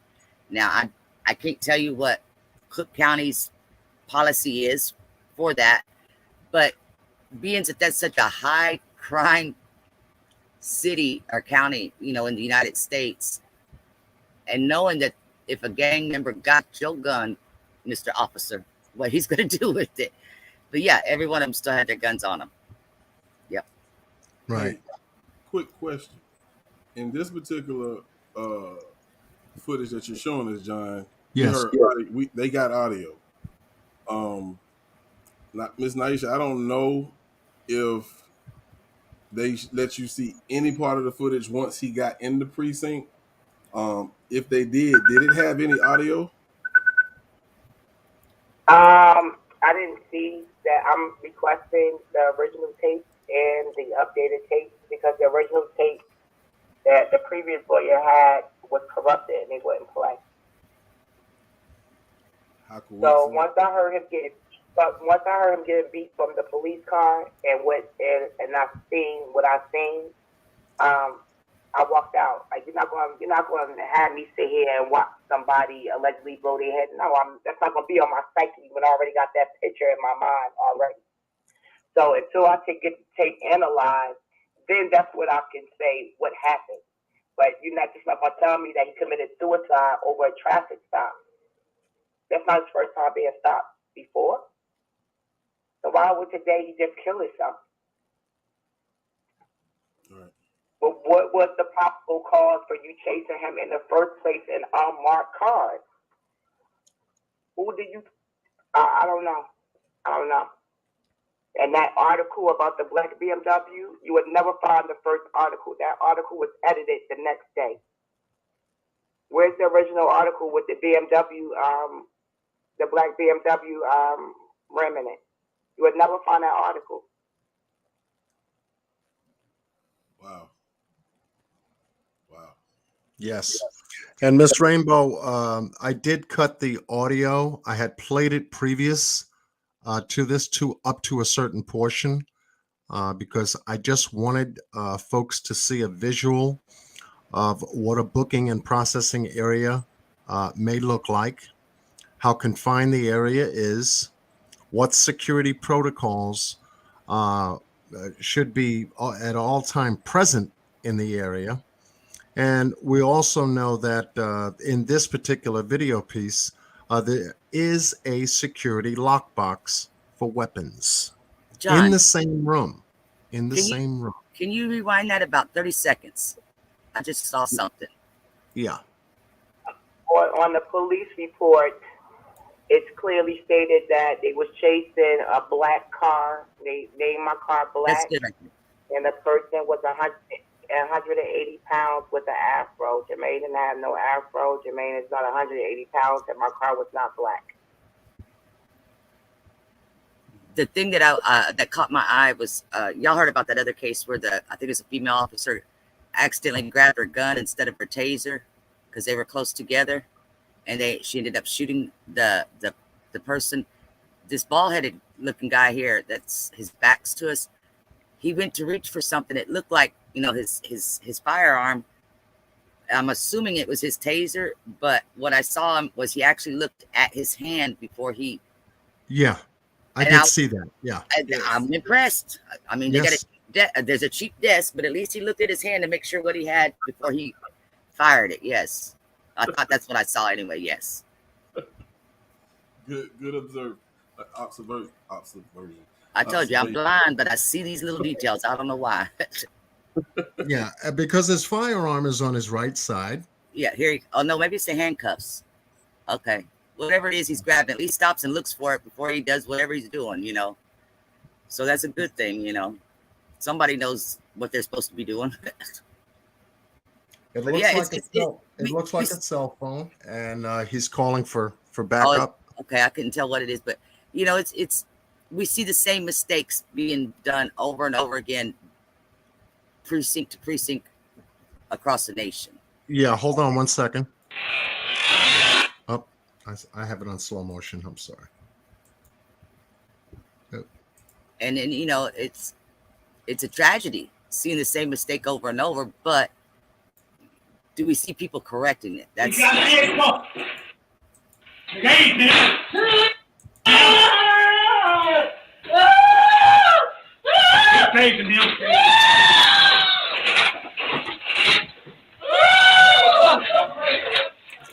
I don't know if y'all can hear that. Yeah, I don't think handcuffs. you It is can. handcuffs. Yes, Oh. we hear it. It is Oh, handcuffs. okay. Okay. Yeah. I didn't know if I put the audio on. Yes. So they're tasing him right now.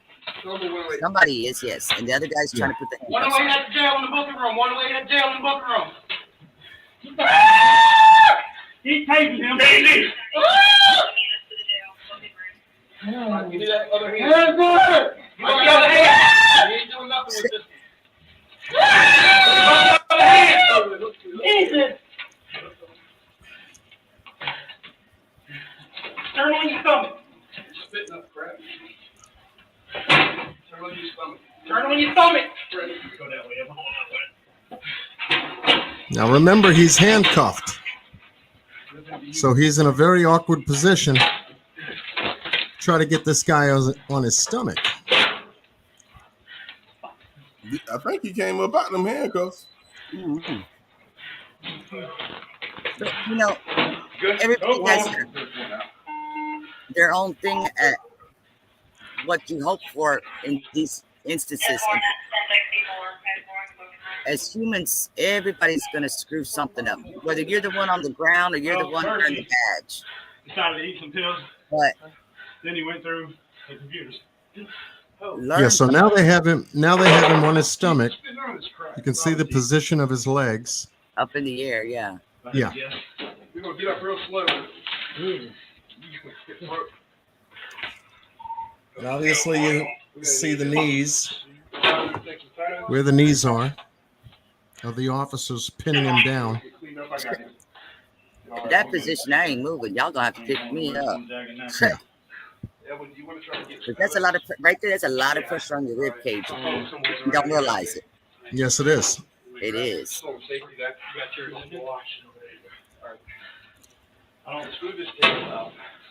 I want to ask Ms. Nice a question. Do not move at all. Do not move. Go ahead, boss. All right, Ms. Naisha, now we know that you informed us that he had limited use of his left arm, hand. Do you think he could even use his hand to pull a trigger? Do he have that much strength to use it in that sense? Ms. Naisha, are you still there? Yeah, I'm sorry. You asked me, do he have enough strength to first? You got to get it out the holster first, and that's a three-step retrieval. And you don't think he had enough strength in his hand to even do that? I mean, you can't use his left hand like that. He's strictly right-handed. Right. But Tom, he would have did that. Officers would have swarmed him. Okay. But like the paperwork said, the judge said when he pulled this gun out earlier that day on Jermaine, he didn't properly put his gun back in the holster. How do you know? You wasn't there. I wasn't there. When you provided this information to them about the issue he had with his left arm, what did they say anything? He told them that. He told them, I'm paralyzed in my left arm. They said, no, you're not. You can move your fingers. Have they asked for any medical records or anything like that to show them or to prove that? No, they never asked me for no medical records. No lawyers never asked me for a picture of him to see if that's really him coming through the precinct. No. Wow. No. Wow. It sounds like they wanted to open and close this real quick. That's what it sounds like to me. Yeah. Yeah, definitely. It sounds like that to me too. The quicker they can get this case on and off the table, the better. The more collaboration they get from the officers that were involved, it kind of wraps the police report side of it up as best as they can to get it off the table. But nonetheless, it is a situation that needs to be addressed for police safety violations. And this is what I'm looking at.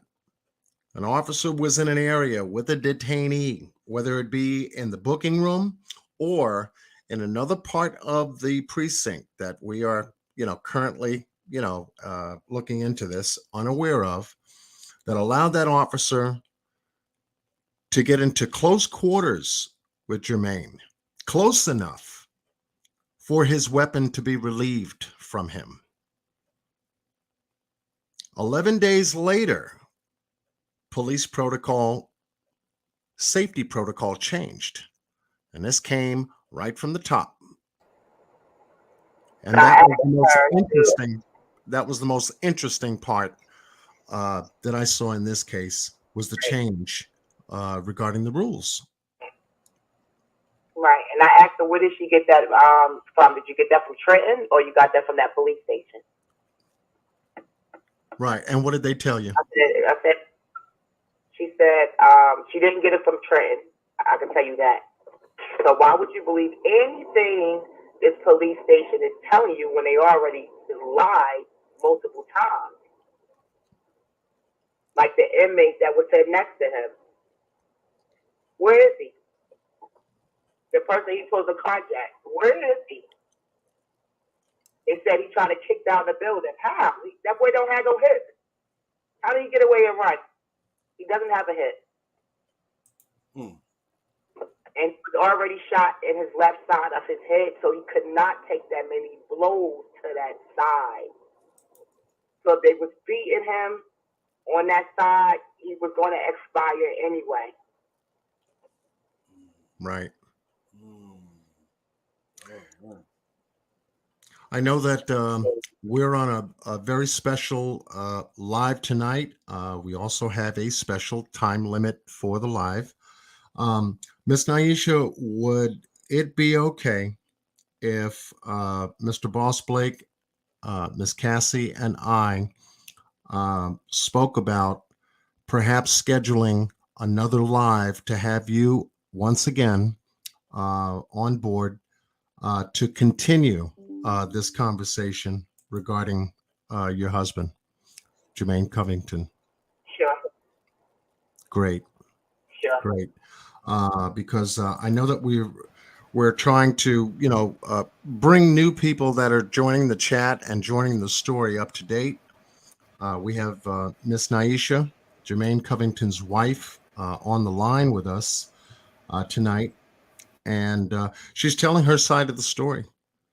They always say there's two sides of the story. Now we can hear it directly from Miss Naisha, Jermaine's wife, in regards to her experience.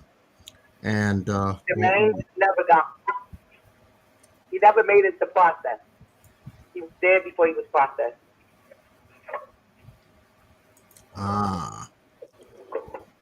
So there might have been a waiting area before he got to processing that this event had occurred in the body of the building, in the precinct.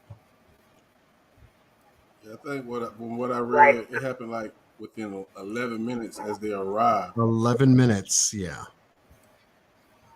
Yeah, so it might have been a waiting area, a holding area, because they do these guys one at a time, two at a time, COVID protocol, safety protocol, all this protocol in there to have allowed this to happen.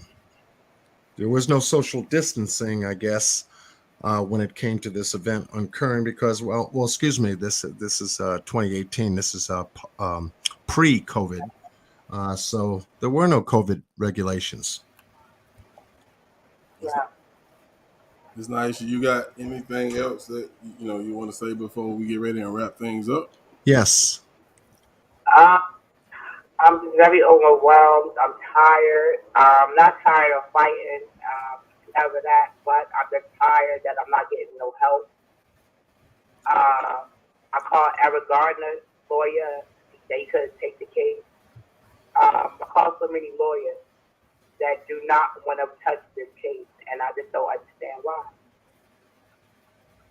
Because I need help. Because someone has to answer for that body. Where's his body? And what happened? Absolutely. Yes. Well, we definitely gonna do what we can do by keep doing these lives to bring attention to this case. And I know it's hard for you, but we not gonna give up on. We know you're not gonna give up. You definitely have to stay prayed up. You definitely gonna be in my prayers. I'm pretty sure everybody else's prayers that's in the chat and on this panel. But as long as you allow us, we're gonna continue to help you. That's just where it's gonna go. Thank you. I appreciate it. Yes. Cassie, you got anything? I'm sorry, I was still trying to answer everybody's questions in the but yes, I mean, I do have a lot of questions, but obviously it's a lot of the questions are the same, like Miss Naisha, that she doesn't have the answers for. So, it's things like I said in the chat to the viewers here, these are things that if we could possibly dig into and find out the answers, that's what we're here for.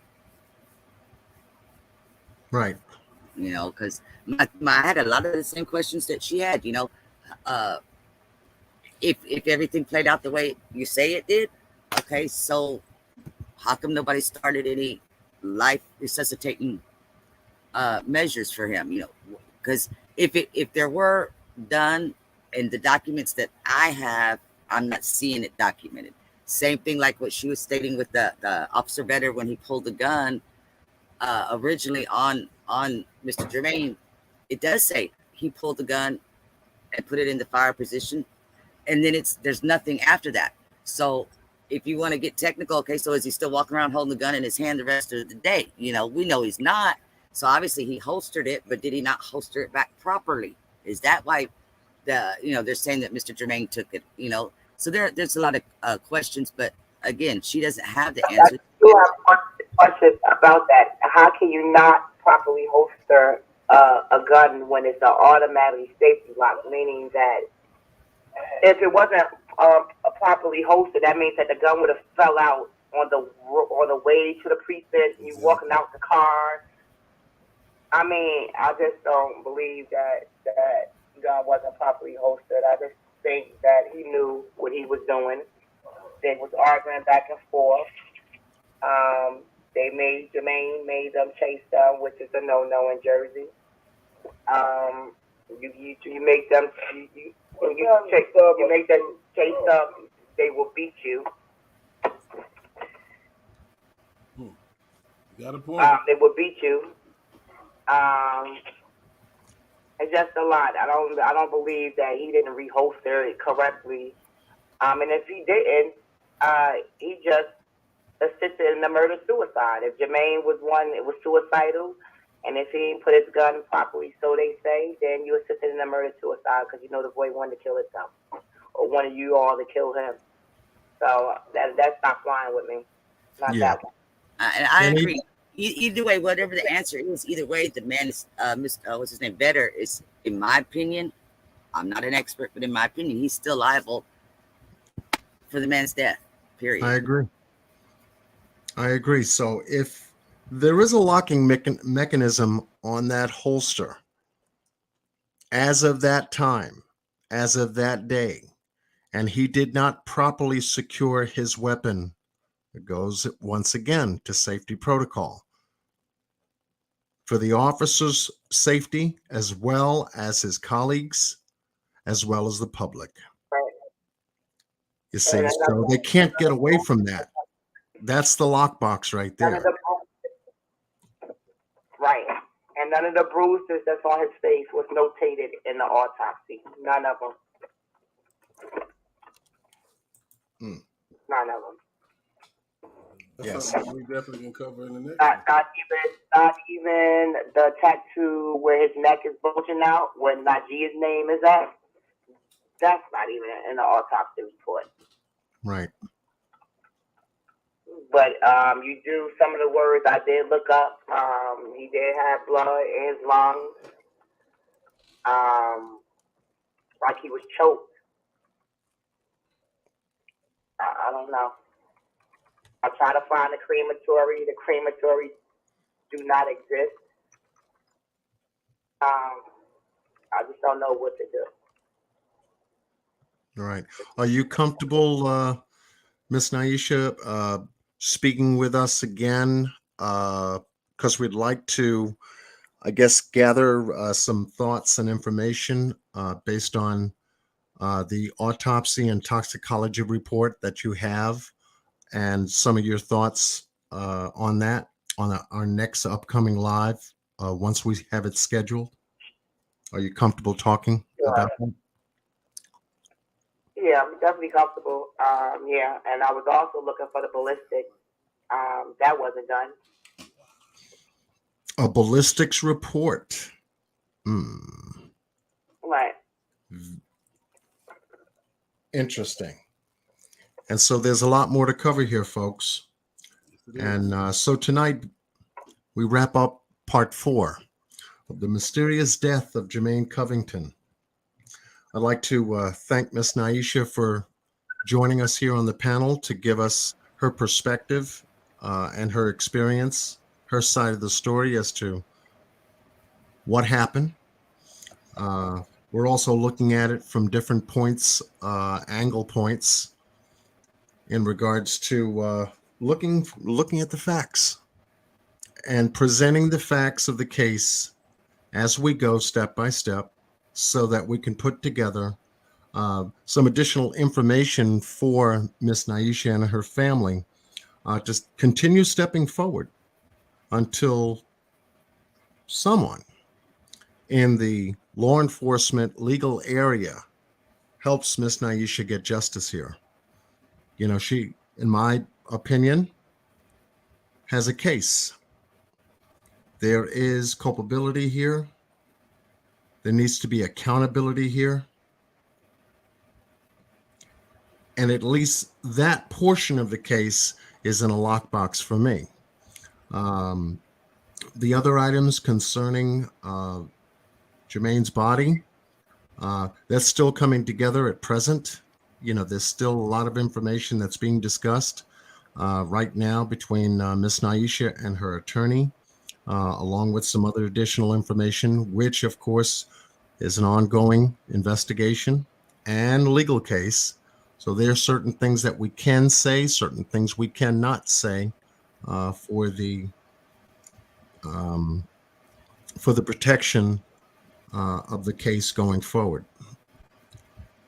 So with that said, I want to thank you, Ms. Naisha, for joining us.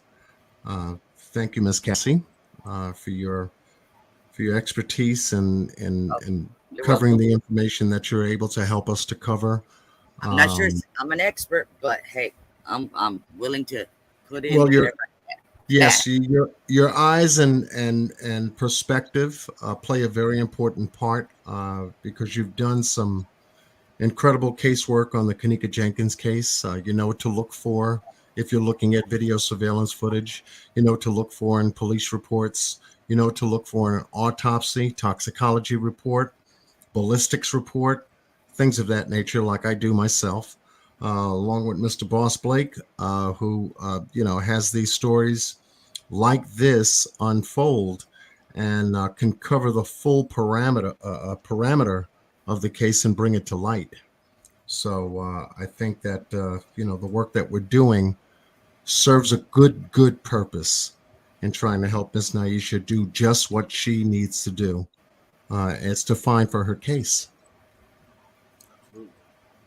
Absolutely. Yeah. And thank you all for joining us and following this case with us, showing Miss Naisha and her family support. This is very encouraging for her because she needs all the support she can get. And by doing these open lives and covering questions and commentary on your part helps to identify certain areas of this case that can, with us all collectively, help the individuals that are involved, try to get some justice on it. Absolutely. Of course, of course, of course. Definitely. Thank you everybody for tuning in. Yes. Soon for part 5. It will be on my live. Yes, and we'll talk about scheduling part 5. We'll probably do it within the next, today's Sunday, the next few days. I know that boss wants to check his schedule for Tuesday, Wednesday, and that's great for me. Cassie, how about you? Tuesday, Wednesday, somewhere in that pocket? Sure, what? Yeah. That's fine. I'm laughing just because y'all know my schedule. When I work, I was off the. Hey, yeah, we're going live right now. Let's do it. Okay. So yeah. Okay, let's do it. I hear you. Okay, Blow my phone good. up, make sure I know when it is. That's all I can say. Yes, definitely. And we'll fine tune that once we do. We'll get it posted. I'll also post it on my community wall for those that have subscribed to my channel, so that this way you can follow us, follow the case up until we get to a point to where something's got to turn. Absolutely. Perfect. Yes. Thank you again, Ms. Aisha. Thank you to everybody that showed up. Yes. Yes, you're welcome. You're welcome. God bless you and your family. Be well and stay blessed with Godspeed. We're working on it. We're working on it. Thank you. All right. All right. With that said, I will release the panel. Good night, Miss Cassie. Have a good evening. Don't stay up too late. I'll be up all night. You know this. Yeah, I was about to say, don't stay up too late. I'll be down before lunchtime. How's that? Oh, okay. Lunchtime. Okay, that sounds like the proper time. That's right. That's right. Thank y'all. Yes, definitely. And Mr. Boss Blake, thank you once again for your time and really getting down to the nitty gritty of this case, and being able to put us in contact with Miss Naisha. Finally, we can hear her side. We can get her perspective to help us to be sure that we're on point with a lot of the discovery parts of what we're disclosing. So thank you, brother. I appreciate you, man, for joining me and helping me out with this case, along with Chloe. It's a family type thing over here, man. And as long as we stick together, ain't nothing we can't do, brother. And, Amen. Let's keep going. And the work ain't over, man. Appreciate you, John. Yes, you know, you got it. You got it. Stay solid as always, and I'll be in touch. All right, man. All right. All right, folks, there you have it. Tonight, part 4, the mysterious death of Jermaine Covington, 41-year-old male out of Baltimore, committed suicide in New Jersey, going to pick up his wife at an airport in a police precinct. Wild, but nonetheless very true. And we're breaking this down step by step, piece by piece. In the next upcoming live, we hope to go over some of the important items that I'd like to cover as a part of this video series, which is the autopsy report out of the medical examiner's office, toxicology report out of, I think it's NMS something, that did the toxicology report, along with some documentation that we've been able to obtain from the funeral home. And then we'll cover aspects of that portion of the story as to how that all unfolded for Miss Naisha, because she was present there at the funeral home and was able to take some very, very disturbing pictures. Why her attorney was denied the privilege of reviewing the body for positive ID, we don't know. Why the attorney was called let's just say he's not a pathologist. What would he want to see the body for? Kind of attitude. And things of that nature. Humongous D, how you doing, brother? Thank you for joining us. Thank you all for joining us in covering tonight's coverage of the Jermaine Covington case. You guys know how to hold it down. I'm telling you. I am telling you.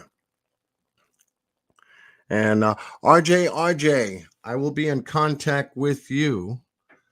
I'll send you an email with my phone number, so it would be easy for us to talk by phone. I'm okay with that if you are. And I know that you have joined us on a previous live pertaining to this case. We also still want to get your input. I know you're looking at it from your side, giving your perspective on it. And we want to continue that as the investigation continues. So I'll do that tonight, send you an email with my number so we can talk. Then we'll have some time to do some backstage conferencing to get things set up for the next live. Any other commentary? Let me see what's going on in here. Now I can read the chat a little bit, folks. I was doing a little multitasking. Let's see. All right, we got number of people still up in here. Great. Super. I'm glad everyone was able to grab a hold of tonight's information. We're moving forward. It's only going to become clearer and clearer as we step forward from this point. And I want to thank the panelists that have been 1,000% behind this case. Ms. Cassie Olvera, Mr. Boss Blake, also Mr. RJ was on the panel, and most certainly Ms. Naisha. The more we do, the more we look, the more we give our attention to certain things, the truth it's always there. It's always going to be there, whether it's this case, or the Kanika Jenkins case, or the Summer Wells case, or the Classic and Sincere case. We do have an update that's coming up pertaining to our California City Boys. I'm getting ready to do with Mr. Boss Blake once we get that lined up. Along with a host of other updates, we've got some court dates for next month that we're going to be looking into concerning the West Boys. We're also going to be looking at an update out of Las Vegas pertaining to the Amari Nicholson case. I'm looking into the Cash Gernon case, how that case is coming into. So there is a variety of updates I will be coming back with as my time permits me. You all have been one of the biggest major supporters of this channel. I want to thank you for being here. Thank you for letting us know that, we're doing something different. We're doing something right. If it's anything that we can do when we expose these cases, is to try to get something positive done. Because that's the best outcome. To get up here and just, have a conversation with you and la-di-da this and la-di-da that, and I can talk about this person or that person or who's not doing this, and that's a waste of time for me. It's a waste of time for John Q. He doesn't go there. I don't live there. It's hey, you in the wrong neighborhood. That is a bad neighborhood. That's like the ghetto. I mean, to me, it's like the ghetto. I don't go to the ghetto. No, because you already know it's there. Just stay out of the ghetto. That's what I say. Cold Pepsi is in the house. Yes, thank you, Miss Jan Jan. Much love to you. Excellent case coverage. Covering this case. We do things differently here. We don't stick to one case for a year. Just one case. Because there's just so many cases out there that are just as important as the cases that we bring to you and talk about. They all need justice. We can only handle but so much. We do need some good help, though. And it's good to see that there are some content creators coming out and understanding that fact and helping us widen the terrain in covering the various different cases that are important for us to look at, even pursue in depth as we do here on this channel.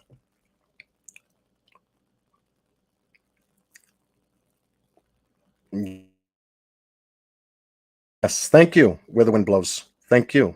Now, you guys did a great job holding it down, too. So with that said, you know how we wrap things up. We'll see you next time. Keep your eyes and ears open for an upcoming live on Mr. Boss Blake's channel. If Miss Rainbow can just drop his link in the chat, just so that for those newcomers that have joined us here tonight for part 4, they won't miss part 5. We'll have it on Boss Blake's channel. That could be this Tuesday or Wednesday. Once that's decided, it will get posted.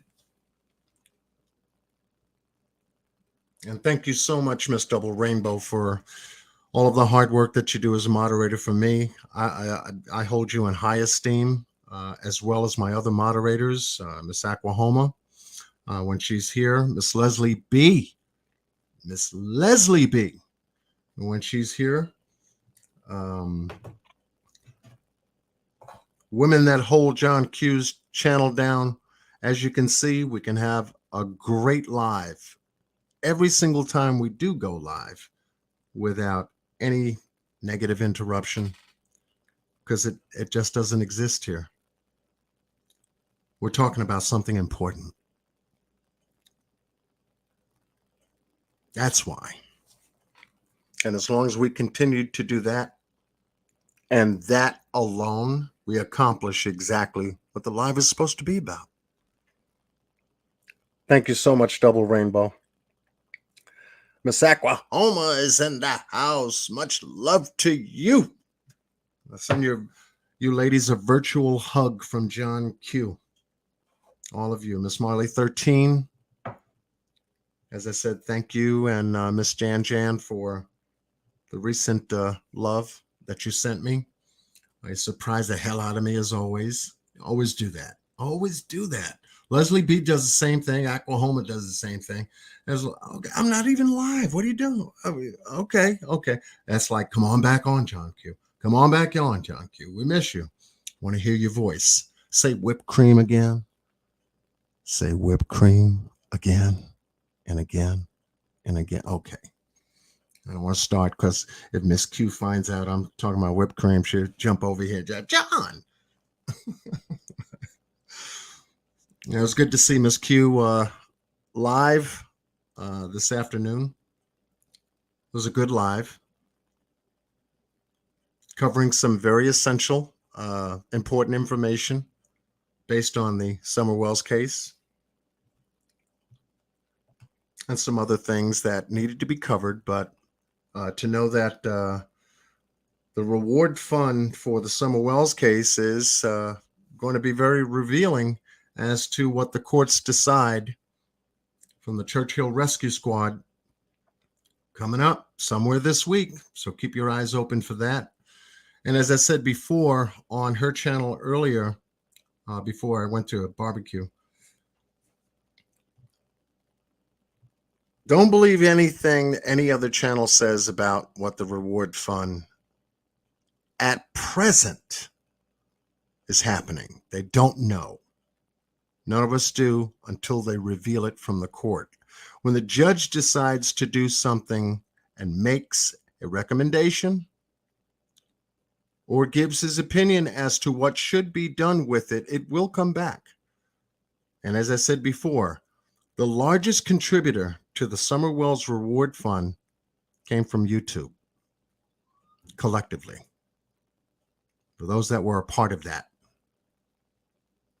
Out of every number that was listed on that list, the biggest contributor was us. We stood out. The first two large contributions of $25,000 and $10,000, opened the door. Ours closed it.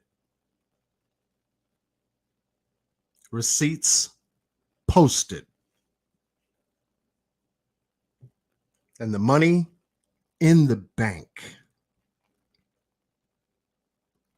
That's how solid that is. So now we'll have to see what happens once the filings are in and the pleadings have been, of course, rendered. Summation given to the Churchill Rescue Squad and their attorneys from the courts, from the judge. Any determination that arises and is spoken about, we'll know what to do. We'll know what to do. Up until then, and only then, will we know what to do. Now, it's just a matter of intelligently waiting for that information to come above board. And it only makes sense to. Only makes sense. As we always do here. We try to, well, we don't try. We just make sense. Stuff's got to make sense. We have no time for the other stuff. As you see, we don't make time for it. Oh, man. Anyway, much love to everyone. We'll look definitely to having you back with us very shortly and continue our coverage on the mysterious death of Jermaine Covington.